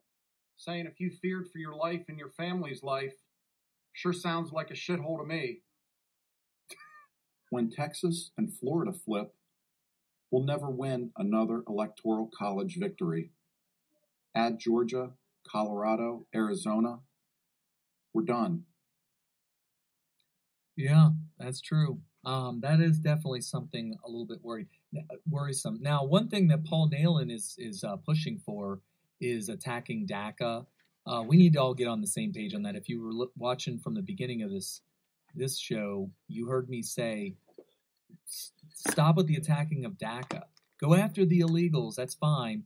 If we can get 97, 96, 95% of illegals out of here, we're good. Also, we don't have to, we can, it's not really legalizing them. I guess it is legalizing them, but it's not allowing them to be a citizen, which means they're not allowed to vote. So what's the issue here? I would stand strong on those things. Give DACA their I guess it would be amnesty. A lot of people think that amnesty means citizenship. Amnesty means you get to vote. No. And I know there's going to be people who say, well, it's a slippery slope. You give them amnesty and next thing you know, they're voting. You just got to hold strong. You got to hold firm. Use the amnesty to get the rest of them out of here, get the border secured, end chain migration, and ending lottery-based visas. And I would even go so far as to say we need to look at these, the asylum for the migrants, right. Refugees. Why are we letting in refugees in here? That's ridiculous. You got me. So anyway, so sorry about that. I actually thought that was a slightly different clip that Paul Nehlen was playing, but again, one clip led to another. Pretty much what he's saying is that Paul Ryan is describing a shithole to the people that right. are wanting to come here. Right. And so if that's the description of it, just like I said, it's the same thing with like lazy and like that issue last week where the kid was wearing the hoodie that said something like greatest monkey in the jungle or something like that, but the kid happened to be black. I'm rejecting this idea that there's certain words that must be eliminated from the English language so long as you are either referencing a black person or talking to a black person or talking about a black person. So lazy is off the table. Shit is off the table, or shithole, or any kind of brown anything has to be totally taken off the table, including references to the thing that's not allowed to be referenced, which would be like for monkey, you're not allowed to reference bananas. Just like anything. That's watermelon. Watermelon. Anything. Nothing. Anything. So Don Lemon got triggered. Okay. You did mention lazy, and yeah, like Don Lemon is calling Donald Trump a racist, and he said it became a Twitter moment. Oh, Don Lemon saying the president of the United States is a racist, and it became a Twitter moment. So he had a guest on and was talking about this issue, and the guest that he's talking to is an old white dude, and Don Lemon is black, the black guy. Okay. Just in case you don't know. So, John Fredericks, the reality is that these racist, xenophobic views are one of the most consistent opinions that this president has. Which, by the way, we don't even know if he said that. Well, Don, it's not about race, as you like to make it, because that's easy and lazy. It's about economics. My comment back to Maria is your children are going to have a much better economic future and a better chance for a good job than they would have had under another president. Now, let me, you called on me, so let me finish. Truer words. You know what, John Fredericks? You know what, John Fredericks? John, until that last comment, I'm going to cut you off. Can we please cut him off? Can we take him off the screen? Can we get rid of John Fredericks? Thank you. First of all, I was going to let him speak until you doubly insulted me. I don't even need to respond to the lazy comment. I laid it all out in the thing. We can have this conversation, and we don't need someone who's going to make excuses for racism.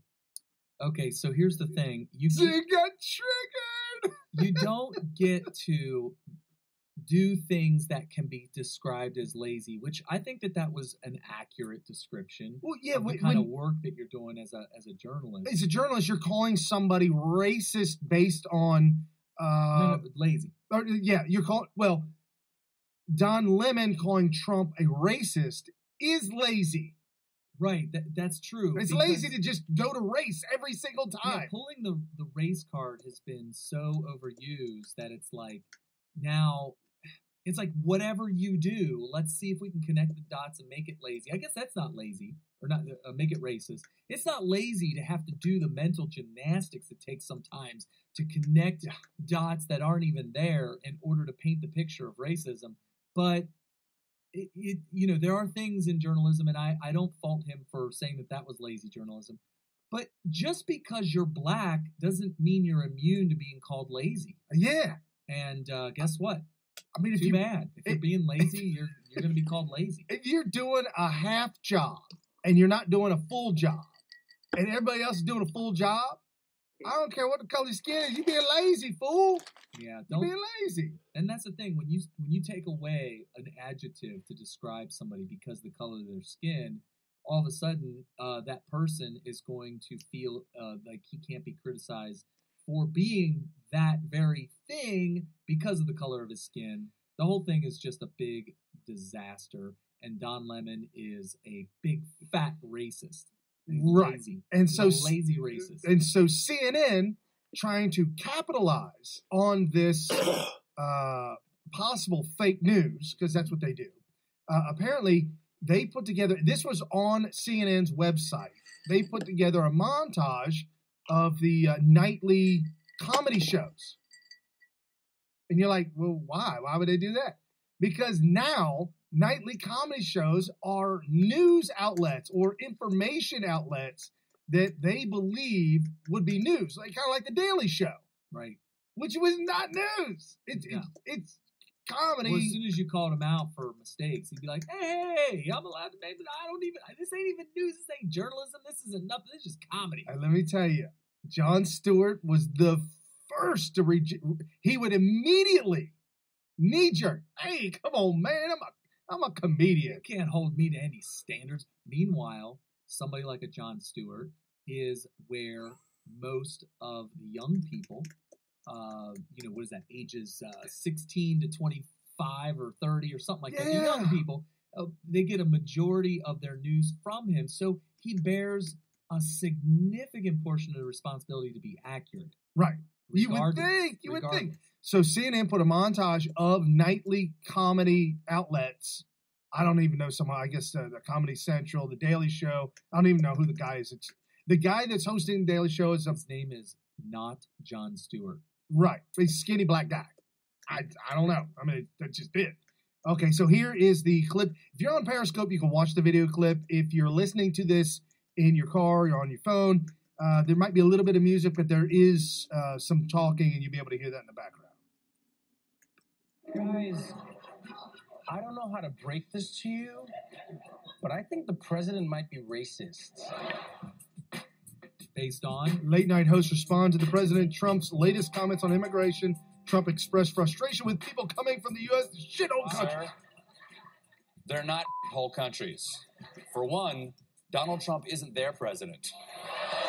He just called America I'm sure the shithole fact country. the countries he described as shitholes are mostly populated by people of color, and the immigrants he wants from Norway are not, is a coincidence. Because if it wasn't, it would mean we voted for a racist, like a real one. Not only does he think brown countries are... He thinks what? We're never going to know what he said? I mean, don't get me wrong. It might take a few weeks. But as soon as the news donkey reaches our village, we'll be so mad. So mad. That's CNN now. So the Jimmy Kimmel, Jimmy Kimmel said, like a real racist, like we can't accept that it was, or we have to assume it was a coincidence, because if it wasn't a coincidence, then we'll have to admit that we voted for a racist, a real racist. A real racist. And then the one to Colbert, which is full-blown liberal, psycho liberalism. Like Colbert is definitely suffering from at least stage 3 liberalism. He's way deep in it, and he called America a shithole. Yeah, he said America is a shithole because we elected Donald Trump. America's a shithole. Yeah. By the way, we are actually on par, actually ahead of schedule for making America great again. So what the hell is he talking about?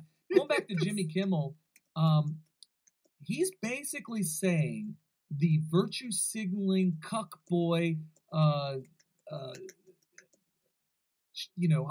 so ashamed to be white type thing that because a country is mostly non-white, it could be whatever, brown-skinned people, that we're not allowed to call, they cannot be a shithole.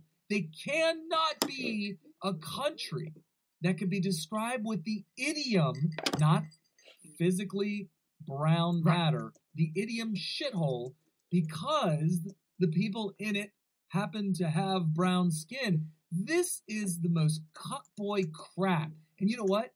American people are done with it. This is why we elected Donald Trump. This is why he's going to win in a massive landslide. We're so sick and tired of having our normal speech of using idioms and using slang and using whatever censored, because all of a sudden it means something that they tell you it means. It's like, we can't even have a gay old time anymore without being like, no way, seriously? Right. No, we can't.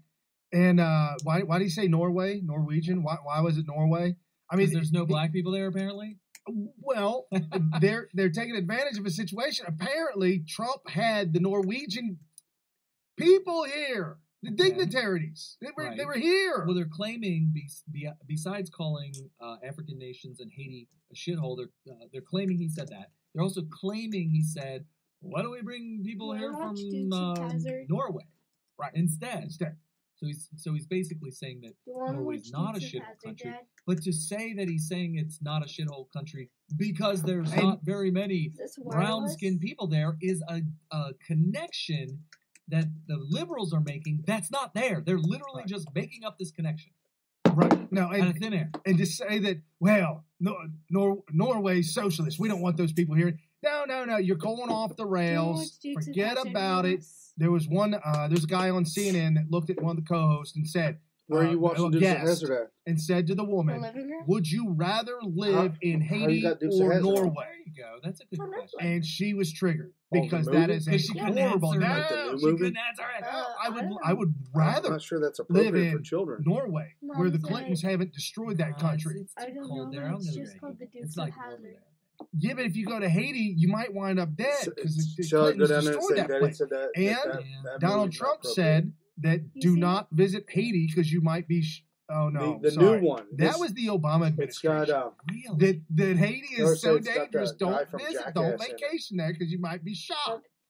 Yeah, that's Obama. But he didn't call it a shithole country. No, I don't think he called it a shithole. And you don't have fake news media making up stuff, making up connections, connecting really obscure dots to be able to falsely attribute a regular idiom, a common idiom, especially for a New Yorker, right? To mean some sort of racism. Come on, man. Could you imagine? There's a Coming to America. Yes. I can't.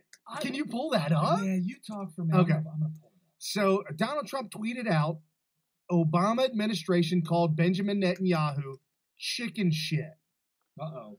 Ironic, since Bibi was an IDF Special Forces commando while Obama was a community organizer.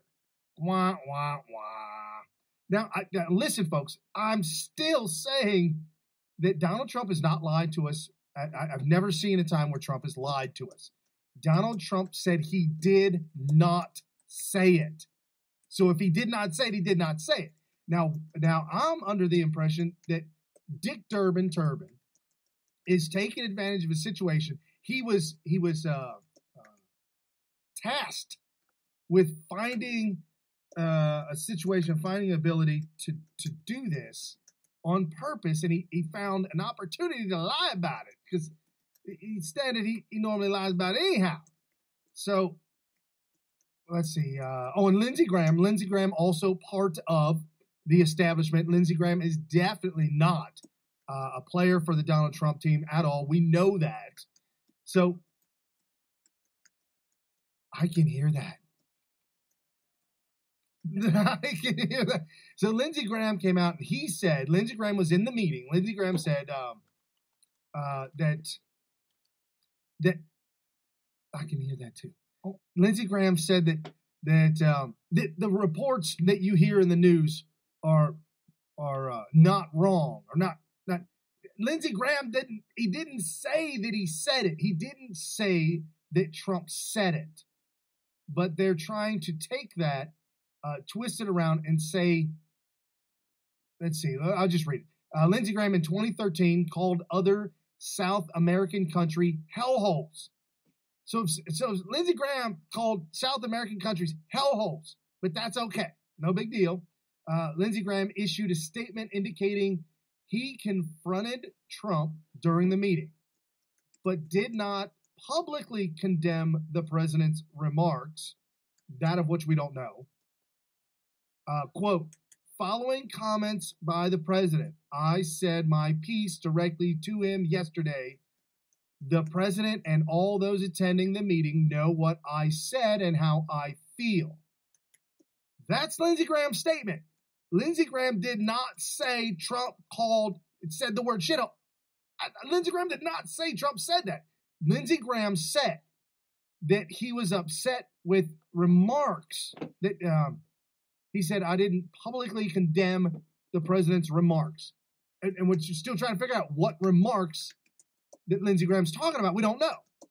Tim Scott said that he was told by Lindsey Graham. So I don't even know why Tim Scott's trying to interject himself and put himself in the middle of this. And then we have Cotton and Perdue, who were confronted. They were in the meeting, and Cotton and Perdue both said, I have no memory of that. I don't remember that. I don't recall Trump ever saying that. I don't know. Okay. Tim Cotton and Perdue, don't be that guy. Don't be that guy. That you know what you know, and you should stand up, be a man, not a soy boy. Be a man, stand up, and say, you know what, Trump didn't say that. This could all be so cleared up, just like that. Be all over with. Crush it. Be all over with like that. If Cotton and Perdue both said more emphatically, because apparently mainstream media is taking Tim Cotton and Perdue's words of not recalling that by saying that they have amnesia.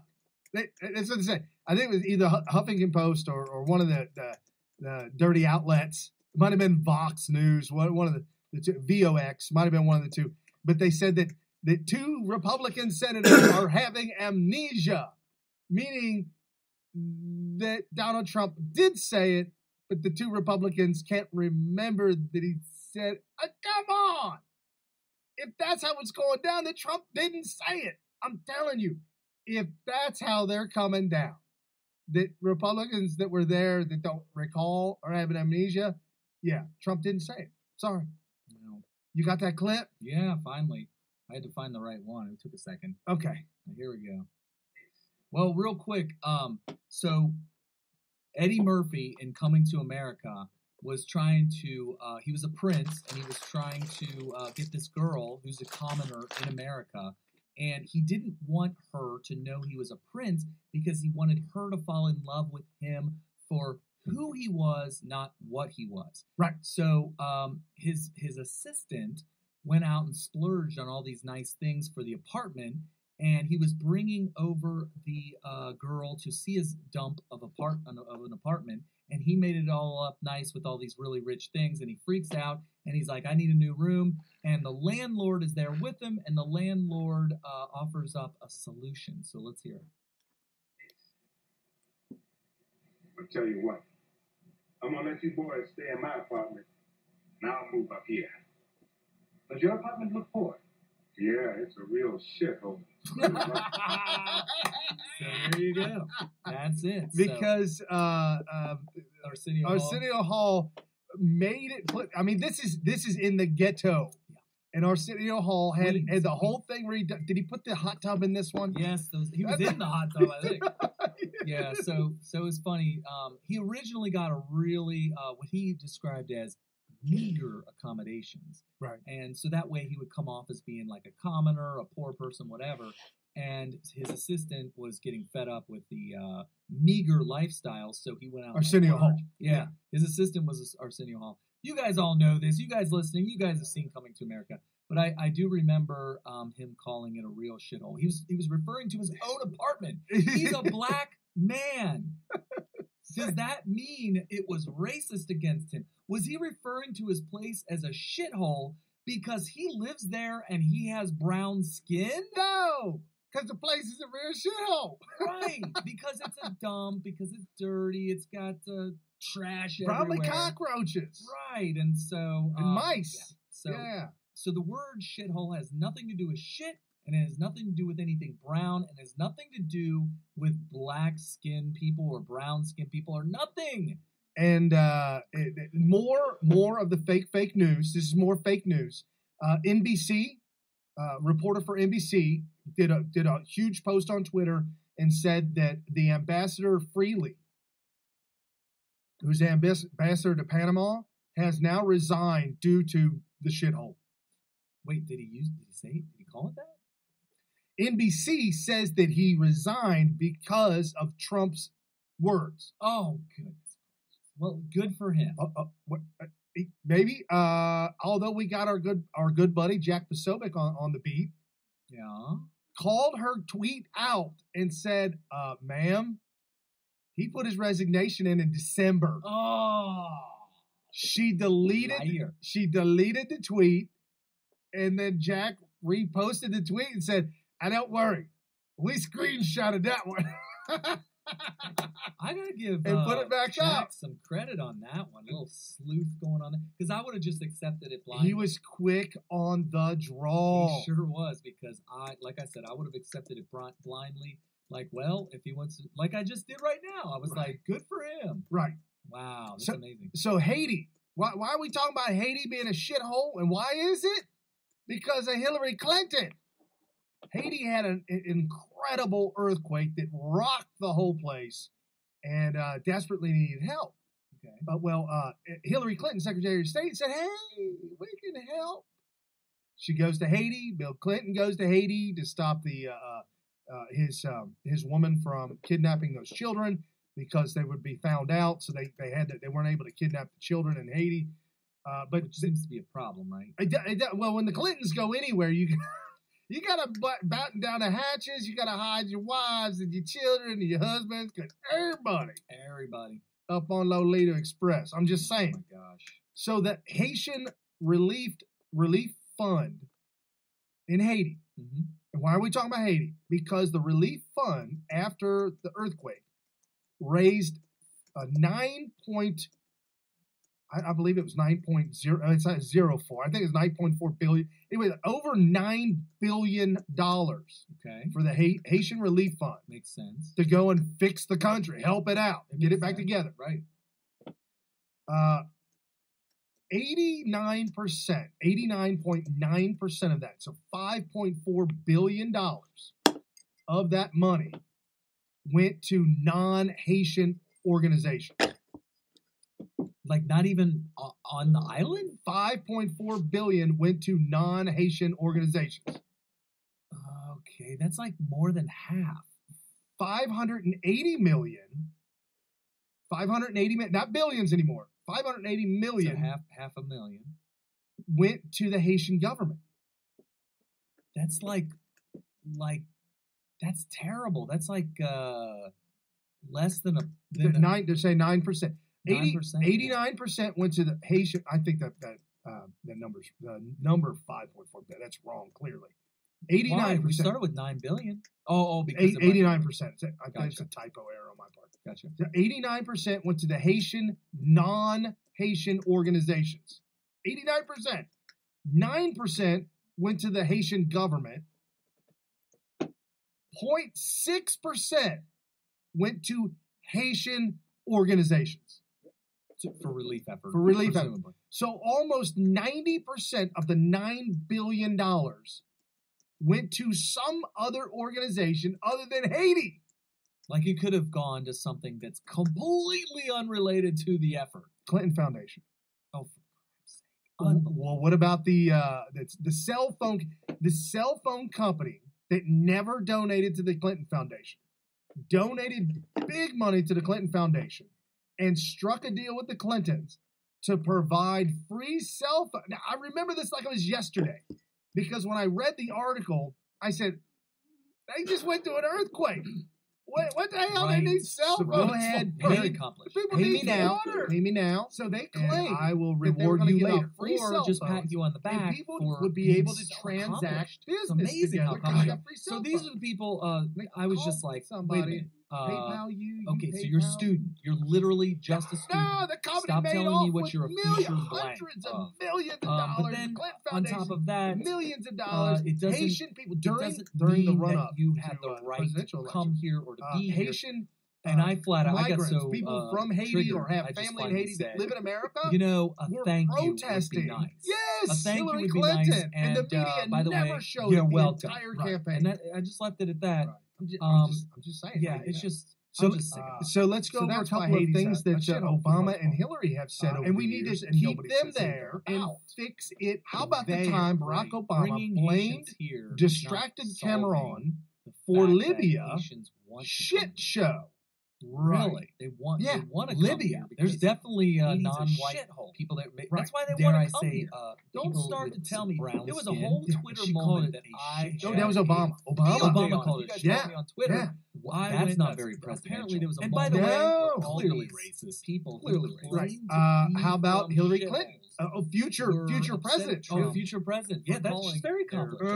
Very accomplished. She tweeted out a picture of her as a child, as a baby girl. Some of them and said happy birthday to herself. Majority of them. And We're happy saying birthday that to they're the a future future president. blank. She tweeted that You out see all to that? herself. Oh my gosh, I went. She nuts. said, I noticed that in this moment, in this Twitter effing moment, Jew bastard. there was example, Hillary after Clinton. example after example of somebody You didn't know claiming to be this? from a shithole country. Yes. Being in America, Yes, and yes. claimed to have, She also done well said for themselves. that GD. But they say they're a student and they're a future nurse. Inward? Or they're a future MD. And they're a future Nigeria? engineer. That doesn't mean that. Except That's that not no what Trump not ain't no G. shithole. Well, not only that, but so she you're a said that student. GD I mean, literally, inward.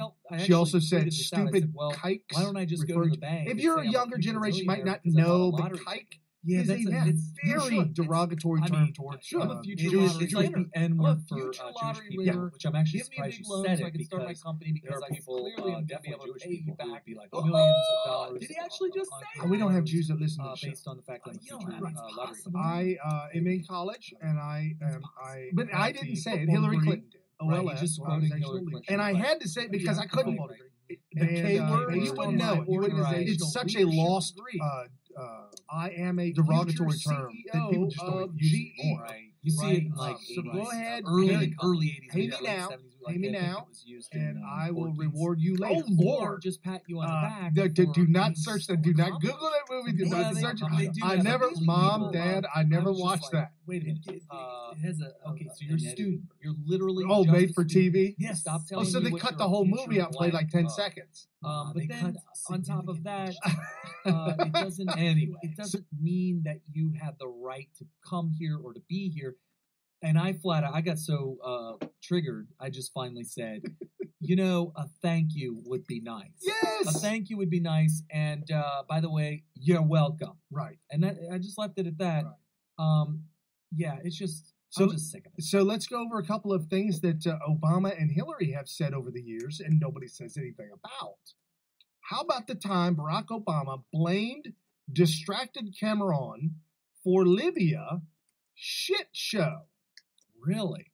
Yeah. Libya. There's definitely non-white people that dare I say, people with some brown skin. Yeah. And she called it a shit show. No, that was Obama. Obama called it a shit Yeah. show. Yeah. That's not very presidential. And by the way, clearly racist. Clearly racist. Right. How about Hillary Clinton?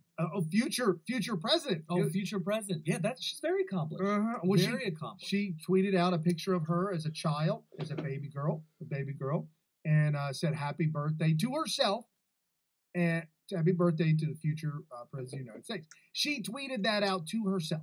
Okay. She said, effing Jew bastards. Wait, who said this? Hillary Clinton. You didn't know this? Yes. Okay. Yes, effing yes. Jew bastards. Okay. She also said that GD N-word. N-word. Nigeria. Except it another wasn't G. Nigeria. Yeah, Another G in there. Yeah. So she said that GD N-word. She also said stupid kikes, referring to, if you're a younger generation, you might not know, but kike is it's very derogatory term towards Jewish. It's like the N-word for Jewish people, which I'm actually surprised you said it, because there are people, definitely Jewish people, who would be like, oh, did he actually just say that? We don't have Jews that listen to the show.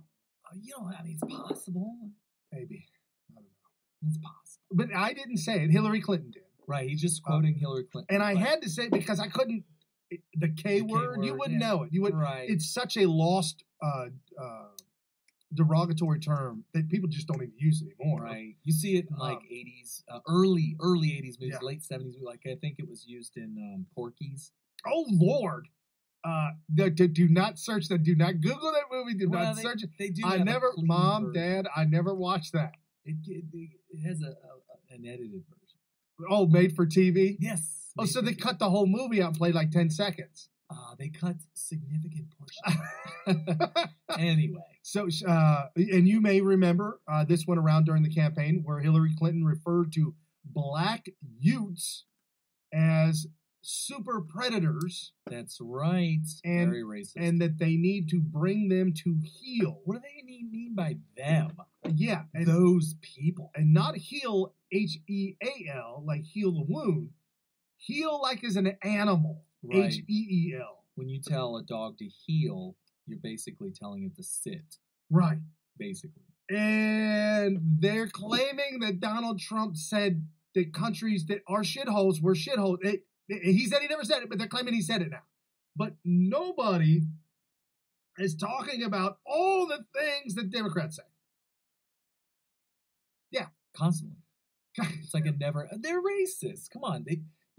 I'm not falsely accusing them of racism. I can actually demonstrate their racism. Right. So, and here's the thing. When somebody calls Donald Trump a racist, I will ask you, I'm just warning you now. I'm warning you.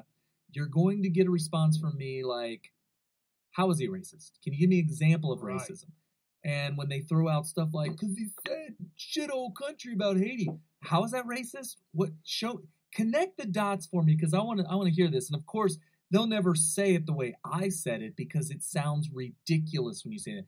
They're trying to get the sheep out there to feel like it was a racist statement without having to walk you through. When they connect the dots, they don't literally connect the dots. They don't have to explain to you that, well, shit is brown. And when you call a country shit, you're calling it brown, and there's brown people there. Come on, man. What are we talking about here? And when brown people are there, and you call it shit, you're literally calling the citizens of that country shit. And if they're brown skin, you're only calling them shit because of their brown skin, because you don't like them because they're brown skin, and that's why you're using it, right? That's the insanity that they're literally walking you through, but they're doing it subconsciously by just implying that. Dianne Feinstein had a hell of a week this week after she released Fusion GPS testimony without consulting anyone. Didn't she have to apologize for that? Didn't consult anyone. At first, she claimed she was under pressure by the media, and then she said, no, I never said that. She is the oldest, I believe, the oldest sitting senator, and she's having some mental malfunction. She claimed that the reason why it was released is because she had a cold and she was on her cold medicine. Then she spent the rest of, as soon as this shithole thing broke out, she said, now I can find a way to get away from me releasing that Fusion GPS testimony. I'm going to pile on Trump with everybody else. So Dianne Feinstein, if Trump can't stop being a racist, he needs to go. What she's saying there is, Trump, when did you stop beating your wife? Oh, it's false premise. Yeah, she said, if he can't stop himself from continuing his racism all over the place. The premise is that he's a racist or that he said something that is racist. Right. That's the premise. And then you go and you make a statement based on that premise. But the problem is that they can't demonstrate how he's racist. No. And they can't offer any empirical evidence that he said or did anything racist whatsoever. No. They claim that he said something that they claim. They can't even prove that he said the thing that they're trying to say is racist, which we're arguing is not racist. They can't even prove that he even said that. There's people in the room, Brian, and they're saying that he said it. Right. What do you have AM Joy queued up? Because I'm ready to hear her. Oh. Sorry about that, folks. It's I have no idea. It's Saturday. Normally he has his phone on silent when we do the show on Sunday. Yeah, I forgot to silence. Well, I never have to silence it. I have a program that will tell the phone that if it's Sunday from 5 to 8, everything's shut off on the phone. Everything's silenced. It's Saturday night, and so my wife is... I'm trying to look up there's a Thomas Farr. Yeah. Donald Trump nominated Thomas Farr to be a federal judge that would be a lifetime appointment. Vox News said the problem is he's a 30-year racist. Oh, sorry. 30-year white supremacist. Okay. So I got into the article. They're throwing everything out. They say everybody's white supremacist racist.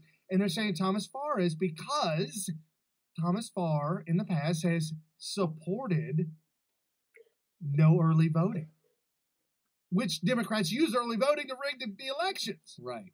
But they also use it to claim absentee voting. Yeah, they send in ballots with no proof.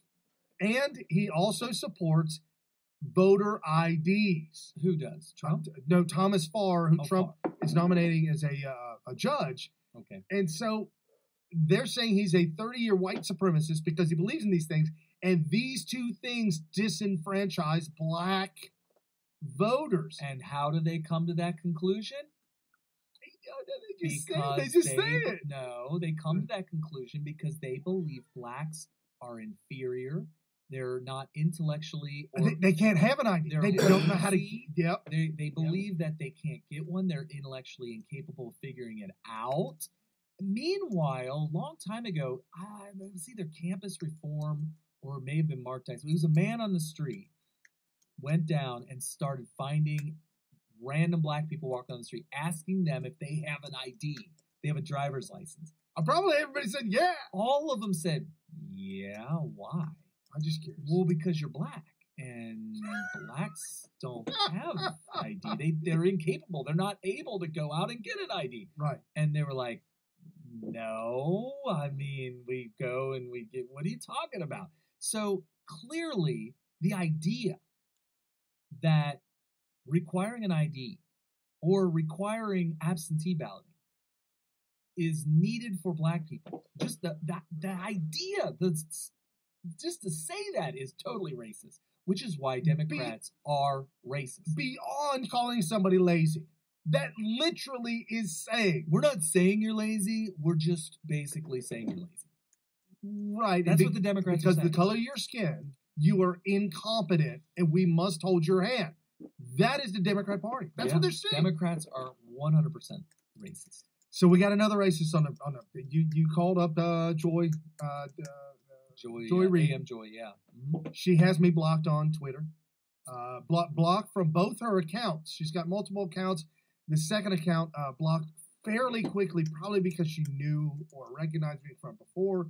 When I speak common sense or tweet common sense, she call her out. Yeah, she call her out. Yeah. So this is how she started her show off with Pastor Mark Burns as a guest. But this is Trump as a youth, and she then goes into a racist tirade. So here is Joy Reid. I believe she's on MSNBC. Are you just a phenomenon?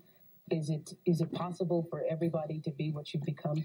No, it's not, but it's possible for a lot of people to become successful and even very successful. I mean, you have to be given, and this is where luck comes in. You have to be born lucky in the sense that you have to have the right genes to go out, and if it's in my business, if it's making deals, if it's to become Jack Nicklaus or Chris Everett or Everett or Martina. Or let me ask you this. You have to have a certain gene. Good morning and welcome to AM. So real quick, she doesn't actually say it, but you know what she's going. She's saying that genes are. He said that you have to have good genes. We all know what this means. Right. It's God-given gifts, and everybody. If you're a very, very good athlete, there's a good chance that when you have children, they're probably going to be good athletes. So there's the genes part of it. But I do believe in an equal amount of nature in addition to nurture. So that's what he's trying to say. There's my little tidbit there. If you listen to the show long enough, you've probably heard me say this, but at 3 days old, I was adopted. I was adopted into the Smith family, and that's why all my life, this is my family. I worked for a guy from Britain who had a machine shop here in Cincinnati. He's clearly British, and he couldn't have children. So him and his wife adopted 3 children. 3. All 3. Americans. And the Americans here. Those 3 children took over the business. The business was earning somewhere in the neighborhood about $40 million a month. Doing $40 million a month in business. Okay. The son was a complete, utter soy boy, incompetent loo-hoo-hoozer. So they didn't inherit it because they were worthy.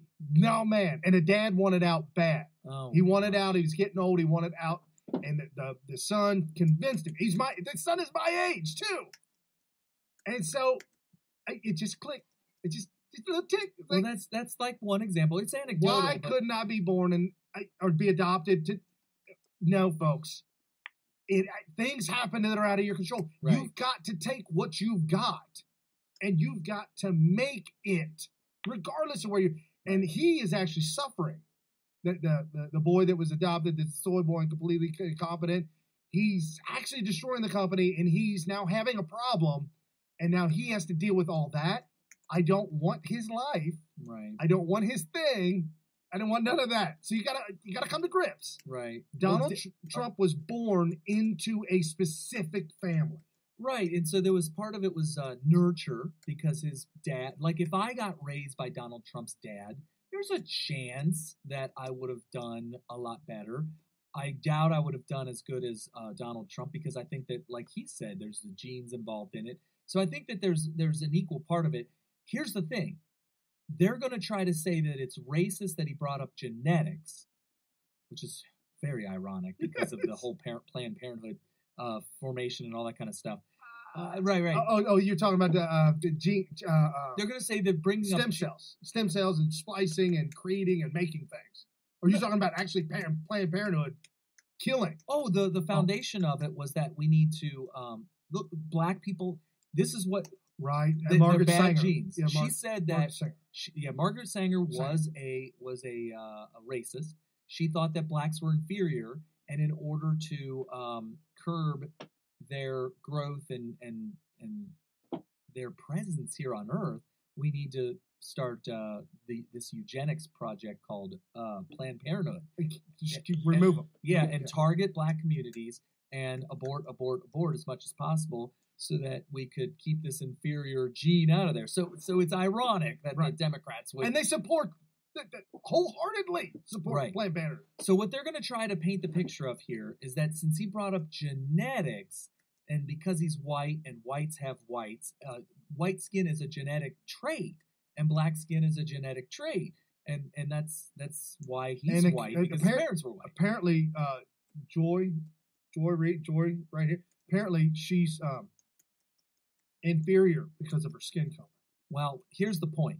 The point is... Oh, she'll tell you that. Is the reason it's not racist to bring up genetics as far as success and ability and all that kind of stuff is because you name any field,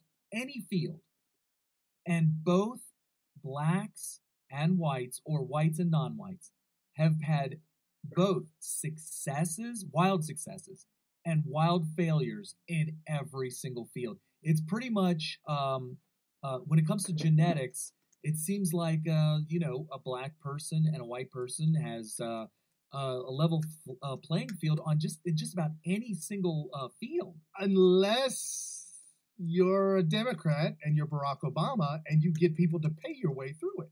But that's not genetics. That's nurture. If you got people help because he got nurtured by. Like for instance, if I was raised by Tiger Woods, I would be a better golfer now. Yeah. I'd be a better golfer now than I would have been being raised by the parents I was raised with, right? Oh yeah. However, I would never be a future Tiger Woods because I don't have his genes. Oh, like if I was adopted into the Michael Jackson family. Oh, you'd be a great musician. You'd be a great dancer too. Not near. I would be like Tito. It wasn't like so. He's all right. Yeah, because you don't. But he never got famous. Oh, that's funny. Take all the 5 Jackson 5. Right. There was a lot There's of only nature one. nurture. There was only one who was so wildly successful. Right. I can't believe I stumbled upon that. That's a pretty good example. Yeah. So I think there's a great discussion we're having right now because people. They make these mistakes of thinking you can't talk about genes. There's nature versus nurture, and I think there's an equal amount of both in there. But both do play an important role. So when he talks about genes, he's saying that look, he's got this gene in his family that makes him good at negotiations or whatever. Right. But there's also nurture involved in that too. So here's the point: the premise is that this video proves that he's racist. I already debunked that totally. Now let's hear what Joy has to say based on that stupid conclusion. Wait. So where are you from? It's a relatively innocuous question, which can be a little bit annoying if you're a person of color, but really, no harm done. But in Trump's America, it has become really, really loaded. Why is it annoying? Here's how Trump might answer it. Donald Trump's mother, Mary Ann McLeod, was Scottish. Trump has said in the past that he feels Scottish. His grandfather, Friedrich Trumpf, was from Germany. His father, Fred Trump, reportedly anglicized the name to Trump in the 1940s and concealed the family's origin. Okay, you got to help me out with anglicized. Is that a new word, or is that really a word? Well, Anglo refers to of British descent, but it's also a word that is loosely connected to just whiteness in general. Okay. So he's anglicized. She definitely used that word very, very carefully and intentionally. And look where she's going with this. She's going with the German heritage. Right. Hiding the German heritage. What does that even... Anglicized. So she's pointing out that he's a white supremacist that because he anglicized a German name, which, so if you don't anglicize it, which is white supremacist right there, you're also Nazi. He's clearly a Nazi. Right. Which, by the way, there's a lot of German people out there that would probably be extremely insulted. And that's what they're trying to do with Trump. That's all they've been trying to do from day one. All right. Claiming they were Swedish because Fred, a real estate developer in Queens, New York, recognized that being German in the midst of World War II was bad for business. Fred Trump was also arrested at a Klan rally in New York in 1920. Whoa. He was arrested at a Klan rally. I have never heard this story before ever. I cannot prove it. I cannot disprove it. So this is I've never heard it. And I did watch a. They have on Netflix. Mm-hmm. They have a Donald Trump, the history of Donald Trump, and it's a horrible, awful. I mean, they're really painting They go through all of Donald Trump's history from his grandfather to his father to him. Really? And I've they never just, seen that one. yeah, it's bad. Did they bring up the fact that his dad was at a Nazi rally? No. Okay, so here's my interpretation. As soon as I heard that, I instantly thought he was arrested at a was it a Klan rally? Klan rally. It was a Klan rally. Klan rally. Yeah. Could it have been that he was protesting it? Because that's why you would get arrested. Protesting. If you get arrested at a Klan rally, because you're or allowed, any rally, right? You're allowed to peacefully gather as a Klan. Right. So if he was arrested there, I kind of feel like it's possible. I'm not saying I know this, but I'm saying that isn't it possible that there were protesters there, and isn't it possible that he may have been a part of the protest? And why else would there be an arrest? There would have to be a clash. You don't just arrest somebody because they're wearing a Klan outfit and they're demonstrating. You arrest somebody because there's civil unrest. How does civil unrest happen? Because you have opposing sides that are bickering and yelling and maybe throwing stuff at each other, getting violent. Then arrests happen. So clearly, if there were arrests happening, then there was some sort of a conflict, which tells me that there were people opposing the Klan. I'm telling you, and I don't know. I don't have the information on me. I can't find it. If I had $100 and I had to bet on one or the other, where would I go? I'd bet. I would bet on it that he was actually protesting it. Right. But I don't know. I'm just betting. 7. And he and his son Donald settled a complaint by Nixon's Justice Department in the 1970s for discriminating against black would-be tenants in their apartments. Which, by the way, let's point this out. If you were a landlord in the 70s, 80s, and probably into the 90s, and maybe even today, this was an issue. This was common practice to go after. Well, we're not saying that there was not discrimination against black people. I'm sure it was probably a big problem. However, lawyers quickly realized this is a cash cow, and so they started to stage events that would become actionable in these lawsuits. And then it got to the point where all you have to do is just accuse. Right. I mean, do it efficiently, right? Save some money. Don't go through the whole steps. Just accuse them. And it turns out we know somebody that was accused. Yeah, and spent a lot of money fighting it, and staying out of court, or just get out of court, spending a lot of money on lawyers, and eventually won it and walked away from it. But in the whole scheme, or settled it. I don't know if they won it or settled it. Whatever it was, in the scheme of things, it cost a lot of money. I think she said it was like $50,000. I believe it. That's a lot of money. That's a lot of money for an accusation. Now, somebody like Trump, who's a real estate tycoon, and when you have huge buildings, hundreds of people in these buildings. Yeah, certainly he would have been an absolute target for this. So for him to settle, they're trying to make it sound like him settling is an admission of guilt. That's absolutely not the case. No, absolutely not. Sorry. Buildings in Queens by putting C for colored on the applications. That is the story. It's not of the true. Trumps. That is absolutely false. When Donald Trump talks about what he thinks America should look like going forward, what he apparently wants to see is more Friedrich Drumps and more Marianne McLeods and fewer people like my mother and father. Okay. I've got a problem with her enunciating the German. She's trying to make this connection to German. And because Friedrich. Oh, you're saying that you didn't like the way she pronounced that? She's doing it on purpose to make you think that the Germans, the Himmler, the Himmlers. Okay. Anyway, so now she's going to go full blown, and now she said Trump don't want people like her parents. Now she's speculating all of this is totally in her mind. It's just totally made up. Completely made up in her mind. And the fact that she pointed out that he would want Germans and stuff. Whites, all white. I don't. She literally just making this up out of thin air. Right. Who immigrated to the U.S. in the 1960s from British Guyana and the then newly independent Democratic Republic of Congo, respectively. He didn't bring Places up Congo. That, according to Donald Trump, are, quote, shithole countries, as apparently are Haiti, El Salvador, Honduras, and every country on the African continent. Oh, which, by the Haiti, way... Honduras, and on the African continent. Haiti and Honduras aren't there. Well, let's just... They're over here in America. Let me just interpret what you're saying. All African countries and Haiti and Honduras maybe Here's the thing.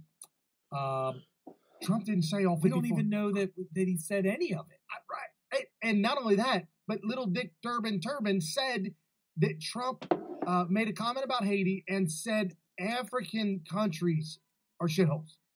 There's countries in Africa that he did not.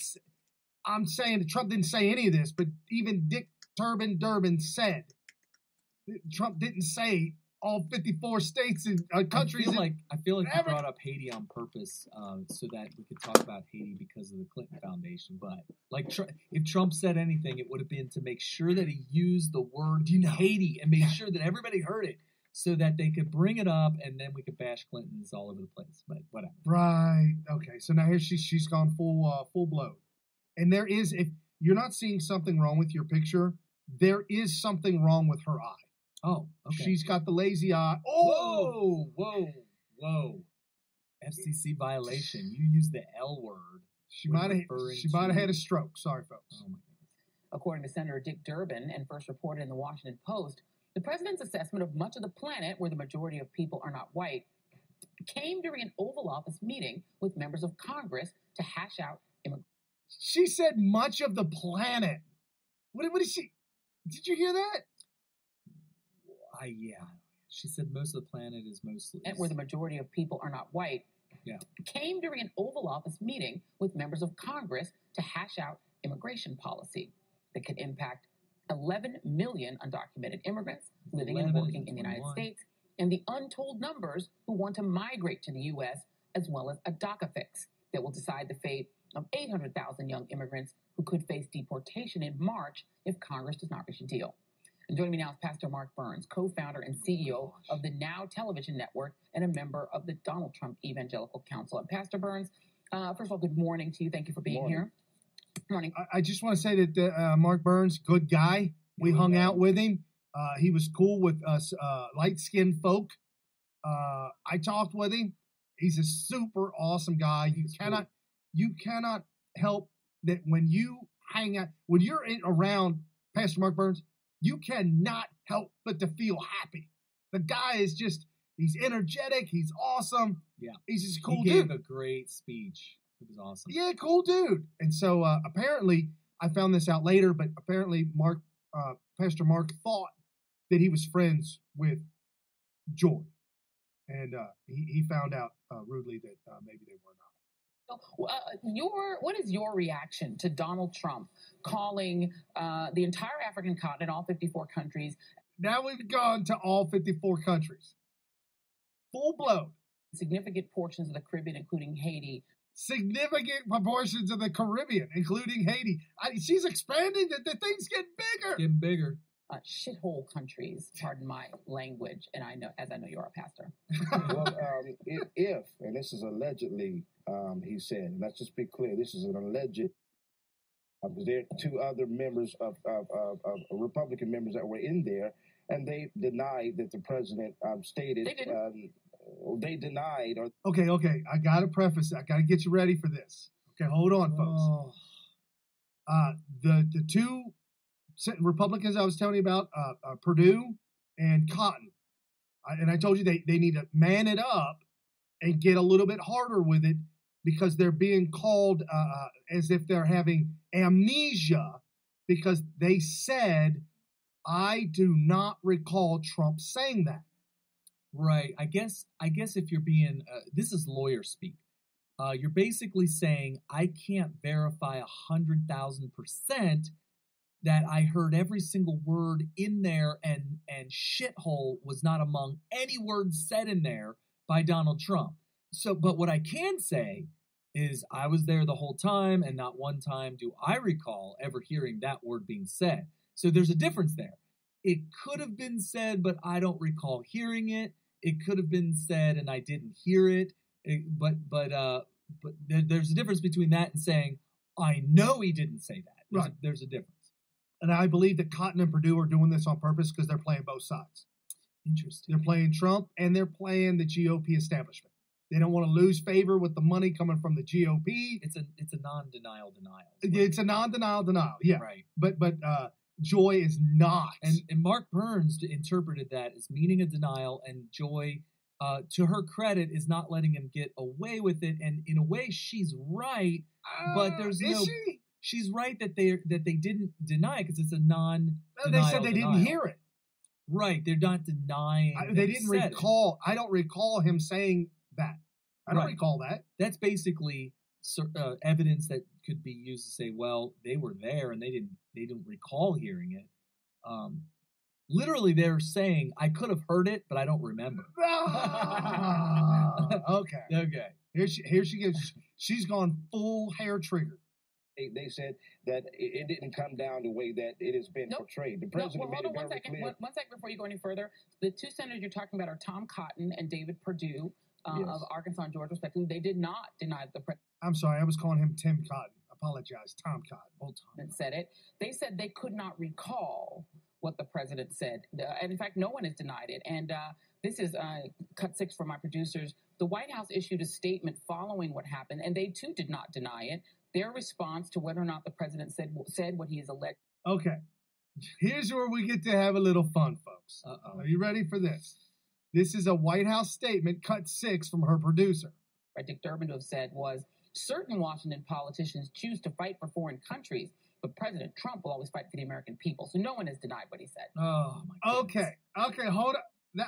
Let's go back. Hold on. This is what the White House put out a Carrie and I were having a field day with this before the show. The White House put out a statement, and the statement says, certain Washington politicians choose to fight for foreign countries, but President Trump will always fight for the American people. Okay, they did not make mention of Trump saying shithole. So they didn't deny it because they didn't reference it. They didn't. Well, she's trying to make this. She's trying to make the leap that by saying that admitting that Trump is always fighting for the American people, that verifies that he said shit, that he called these countries shithole. That was his way of fighting for the American people. When really just not mentioning that he said that, or denying that he said that, means that clearly he must have said that. He had to have said it. If they didn't deny he said it, then he had to say it. Yeah, this is the sleight of hand that is pure fake news. This is what they're doing. They're telling you stuff that happened and then saying that because nobody's denying our false allegations that it must be true. And this is the reason why Joy has us blocked on Twitter. Yeah. For exposing. Well, because she's not even good at her fake news. No. It's so easy to call this crap out. So she needs to go on a jihad on a daily basis to find the people that are just remotely smart. I mean, you don't have to be very smart to expose how fake and dishonest she is. But yeah. Was certain Washington politicians choose to fight for foreign countries, but President Trump will always fight for the American people. So no one has denied what he said. Well, let's just be clear. Obviously, if because again, we still don't have proof. No one's denied he said it. We don't have proof. Lindsey Graham also said he said it. We don't have proof. Lindsey Graham, which he did. Were you in the room? Okay. Lindsey Graham said. What was it? Hold on. Lindsey Graham said. She actually lied right there by saying he did say it. Look, you don't know whether he said it or not. No, she said he did say it. Well, she didn't offer any evidence of it. Well, dude, but I know he said. Oh, if you listen to my scopes during the week, you know who my Gen Xer is. I got a Gen X. My Gen X. He's half baby boomer, half liberal, also half. I might have to go a little faster here. Oh, okay. We're running out of time. Also half millennial and half crazy. Well, he got a girlfriend, and she come from a conservative family, and now he's got her infected with liberalism because she said to me, "Well, I believe he would have said it." So he must have said it because I believe he would have said something like that. That's a problem. That's a problem. Lindsey Graham. There it is. Lindsey Graham, the statement that he issued, indicating he confronted Trump during the meeting, but did not publicly condemn the president's remarks. Quote, following comments by the president, okay, I said my piece directly to him yesterday. Okay. The president and all those attending the meeting know what I said and how I feel. So he didn't say that Trump said any of that. He said the comments. He said it. What comment? But he said, wait, are you saying that because Donald Trump made comments that he said that these countries are shitholes? I don't know. What do you mean? He don't know. Joy just said he did. Joy just said. Joy said, yeah. Yeah. So Joy has made the leap that because Lindsey, number one, didn't deny that he said those things, and number two, admit that comments were made. Yeah. Comments were made. He admit that comments were made by Donald Trump. Oh, yeah. Oh, yeah. That proves that he called these countries shitholes. Tough comments, too, by the way. Because the people in the room said that he said it. I don't have to be because people in the room said he said it. There were people in the room also said that he did not say it. No, there was and no I one also in the room. have it on high authority from the White House that he did not say it. Really high so were authority you from in the the White room? House. No, so were you in the room? Bottom line is, so can you say it for? She is being condescending to the pastor. People high up in the White House. She wants to say something that's unsubstantiated as true. And Mark Pastor is not, or Mark Burns. I'm sorry, Mark Burns. I was thinking of Jeff Pastor here in Cincinnati. Oh, right. Pastor Mark Burns is not letting her get away with it. I'm not having this. He's not letting her get away with saying something unsubstantiated as true. Right. Good for him. Fact, Joy, that he said. I can. Lindsey you Graham. cannot. You're taking other people's words for it. And other people's words. As opposed to your highly placed sources. I'm saying, look at the condescending attitude. Oh, yeah, like you're high. That was condescending. But here's the thing. You got two people that have hearsay. And one of them is asserting a positive, and the other one is saying, I don't believe it. The one that, they're both unsubstantiated. The one that's saying, I don't believe it, is logically correct. The one that's asserting an actual fact with unsubstantiated hearsay is logically wrong. There's a logical fallacy, people. Right. Global warming is an absolute fact because the majority of scientists agree. The majority. On the other side saying, I don't believe it. There's a consensus. Right. Amongst. And the people, the detractors of global warming say, I don't believe it. The ones that say, I don't believe it, I need more are proof. Logically correct. Right. The ones that are asserting it as a fact are just making a logical fallacy. Lindsey Graham's statement, Lindsey Graham confirms to Tim Scott, his fellow South Carolina senator, that Donald Trump said it, said following comments by the president, which he acknowledges you're blocking he said. you're blocking the words. Sorry about that, folks. You get. I gotta get myself out the way. I said piece directly to him yesterday. The president and all those attending the meeting know what I said and how I feel. I've always believed that America is an idea not defined by its people, its ideas. So Lindsey. She just said Lindsey Graham confirmed that he called those countries a shithole. Now, you're looking at the words he said right now on the screen. That's what he issued. He issued that statement. Does it make sense to you that the words that you're reading right now on your screen constitute a confirmation by Lindsey Graham that Donald Trump called those countries shitholes? No. And we continue. We're going to go. Who's one of the most servile supporters of Donald Trump. Servile? Hold on a second. What did she just say? Oh, back it up. Said, and how I feel. I've always believed that America is an idea not defined by its people, its ideas. So Lindsey Graham, who is one of the most servile supporters of Donald Trump. What? She just called Lindsey Graham the most servile of supporters of Donald Trump. Does anybody listening to us right now think that this is even remotely accurate? Is anything other than 100,010% false? Yes. I mean, he's almost. Well, no, he is. He's about as much of a Trump supporter as Ted Cruz. No. Probably worse. Like literally Hillary Clinton. I think that him and Hillary, him and Harry Reid, him and Nancy Pelosi. Harry Reid, Nancy Pelosi, Hillary Clinton, Paul Ryan, Mitch McConnell, John McCain. He's worse than Mitch McConnell. Mitch McConnell's come out and kind of acted like he could get on board the Trump train if he really had a good day. Lindsey Graham, pretty much, I don't know. I challenge any of you to find a video clip or an audio clip of Lindsey Graham sounding like he is even any bit of a supporter of Donald Trump. I don't think you could do it. So the fact that she's continued to compounding her lies. She is such a liar. also says he said it. So let's move on from that. I think it's cowardly. Let's move on from that. Let's move on from that. If he said it, they should come out and say he said it. I agree with that. They absolutely are cowardly for not saying it to cameras as Dick Durbin did. Now let's get to the substance of it. What thoughts on the President of the United States referring to the 54 countries on the African continent, Haiti, and other countries as shithole countries? Your response to that?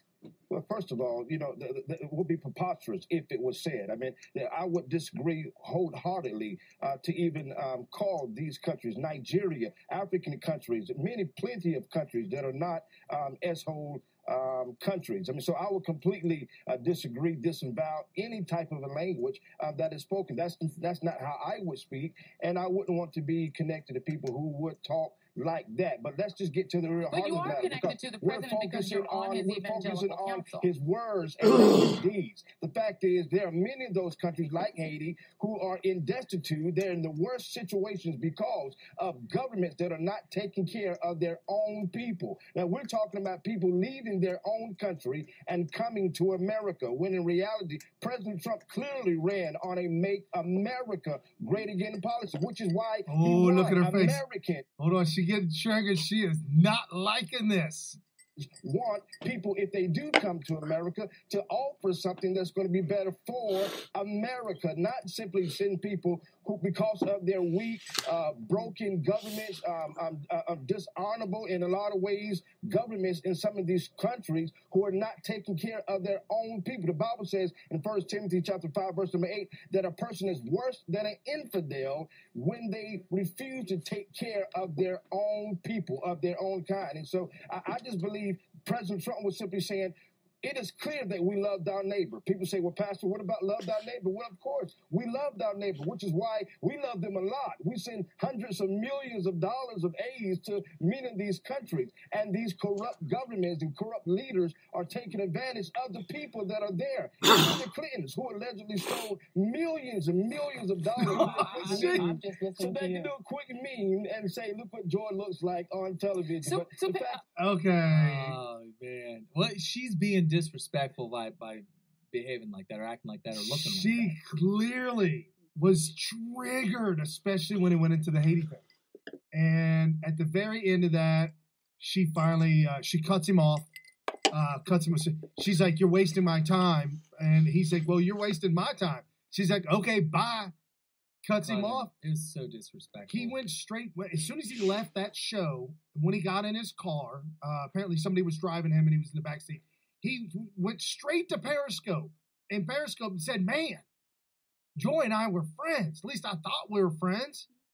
When it comes to politics, when it comes to ideology, especially really when it comes to communism. Right. If you are pushing the communist ideology, you are a communist, and I can demonstrate that or point that out or whatever need be on any given individual based on the words that they're saying or the positions and the policies that they're pushing for. I can say, okay, well, this is communism, which makes you communist. There is no compromise. They need to be marginalized, and they need to be their ideas need to be, their power needs to be minimalized so that they can't implement this stuff. Right. And they do the same thing, but instead of using words, they use violence. They use mass executions and stuff like that. And this has been demonstrated. Example after example after example over the years. So you need to be careful. As soon as the communists actually have power, that's when the mass exterminations happen. And this is not just fear-mongering or anything like that. This has been demonstrated time and time again.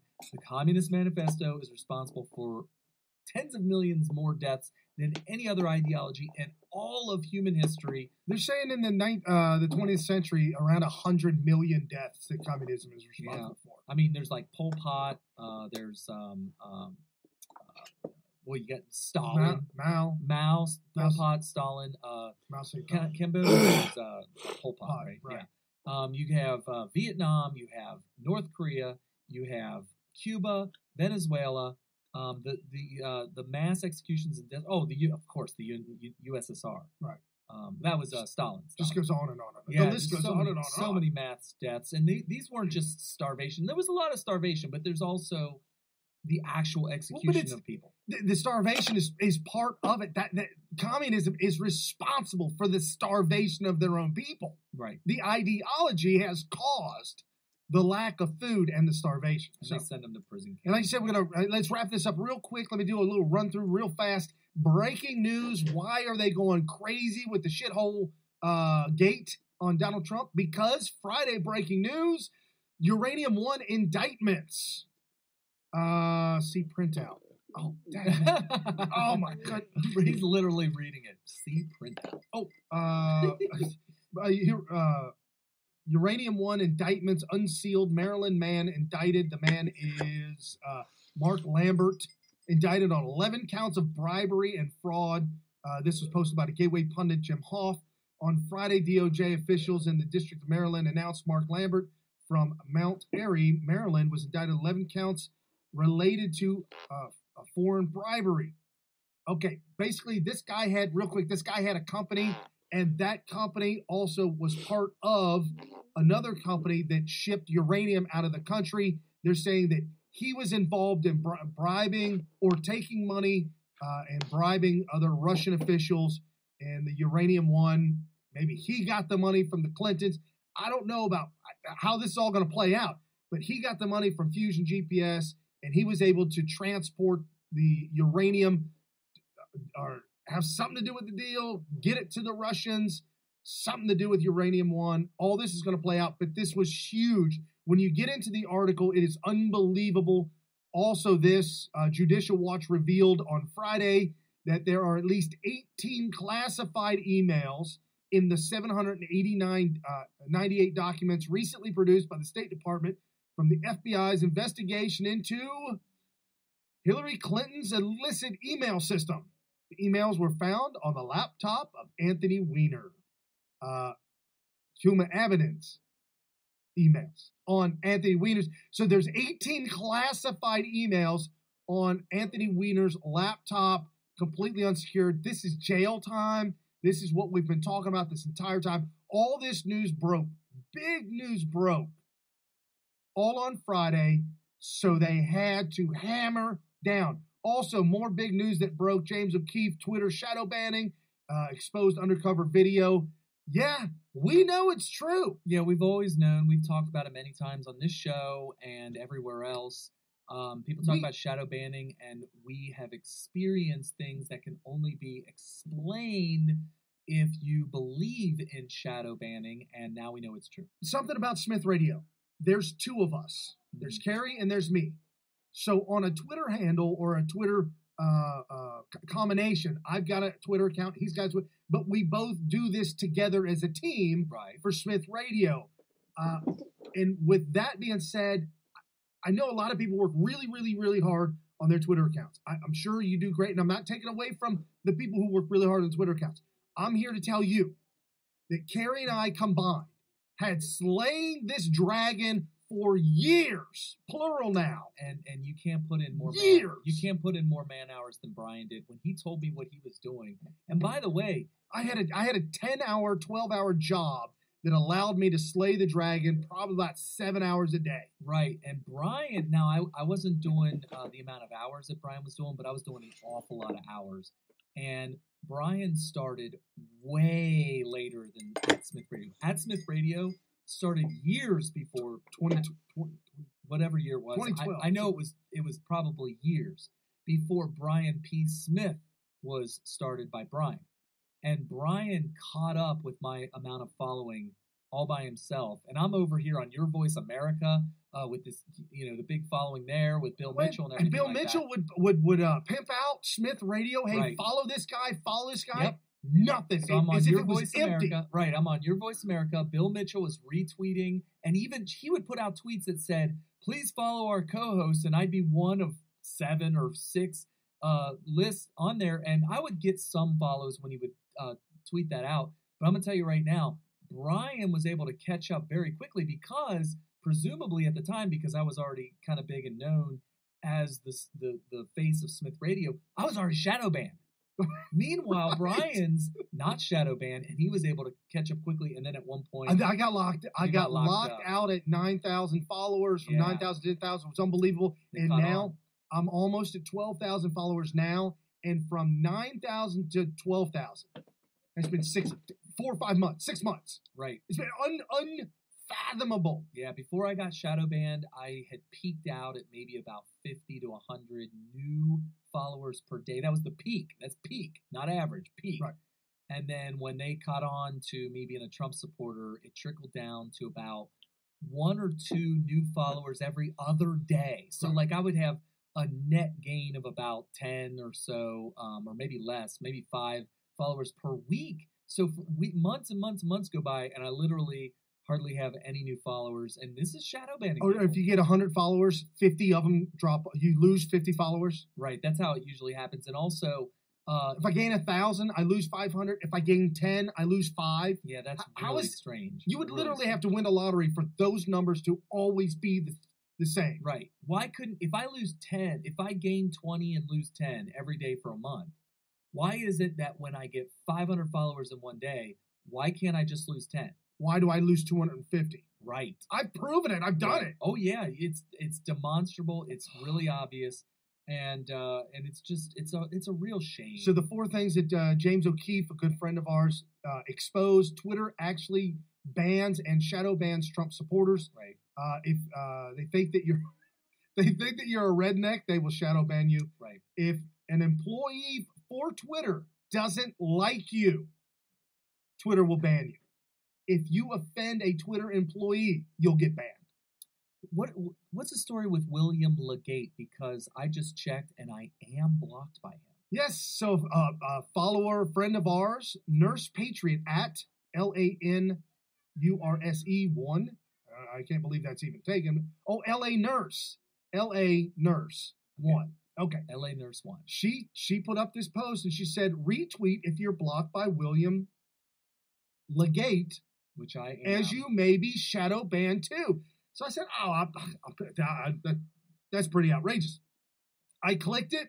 Yes, I am blocked by William Legate and possibly shadow banned at the same time. Now, why is it that William Deep State Legate?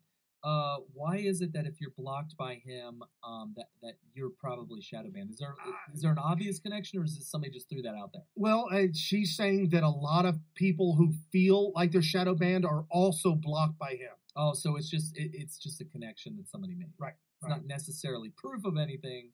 No. Okay. And then the Trump Tower was wiretapped. Trump collusion with Russia now completely false.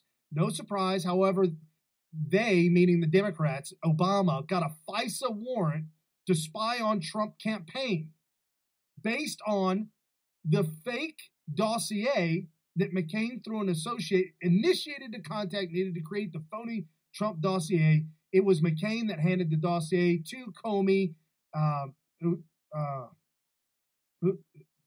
handed the dossier to Comey.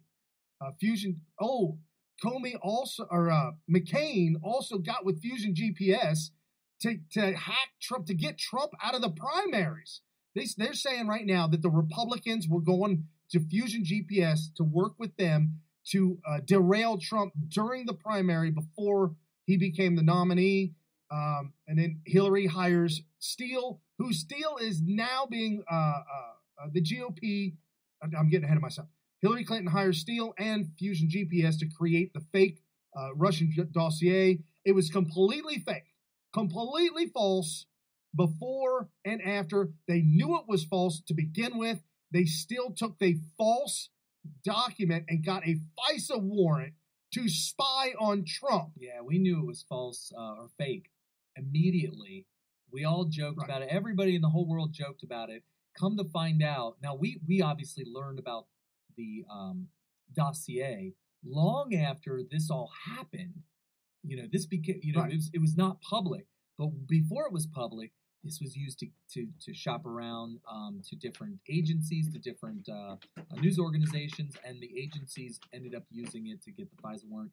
That right there is This is dangerous. So bad. This is dangerous. So Sebastian Gorka was on Fox News, said the Department of Justice at the highest levels of the FBI were politicized as weapons by the Obama administration.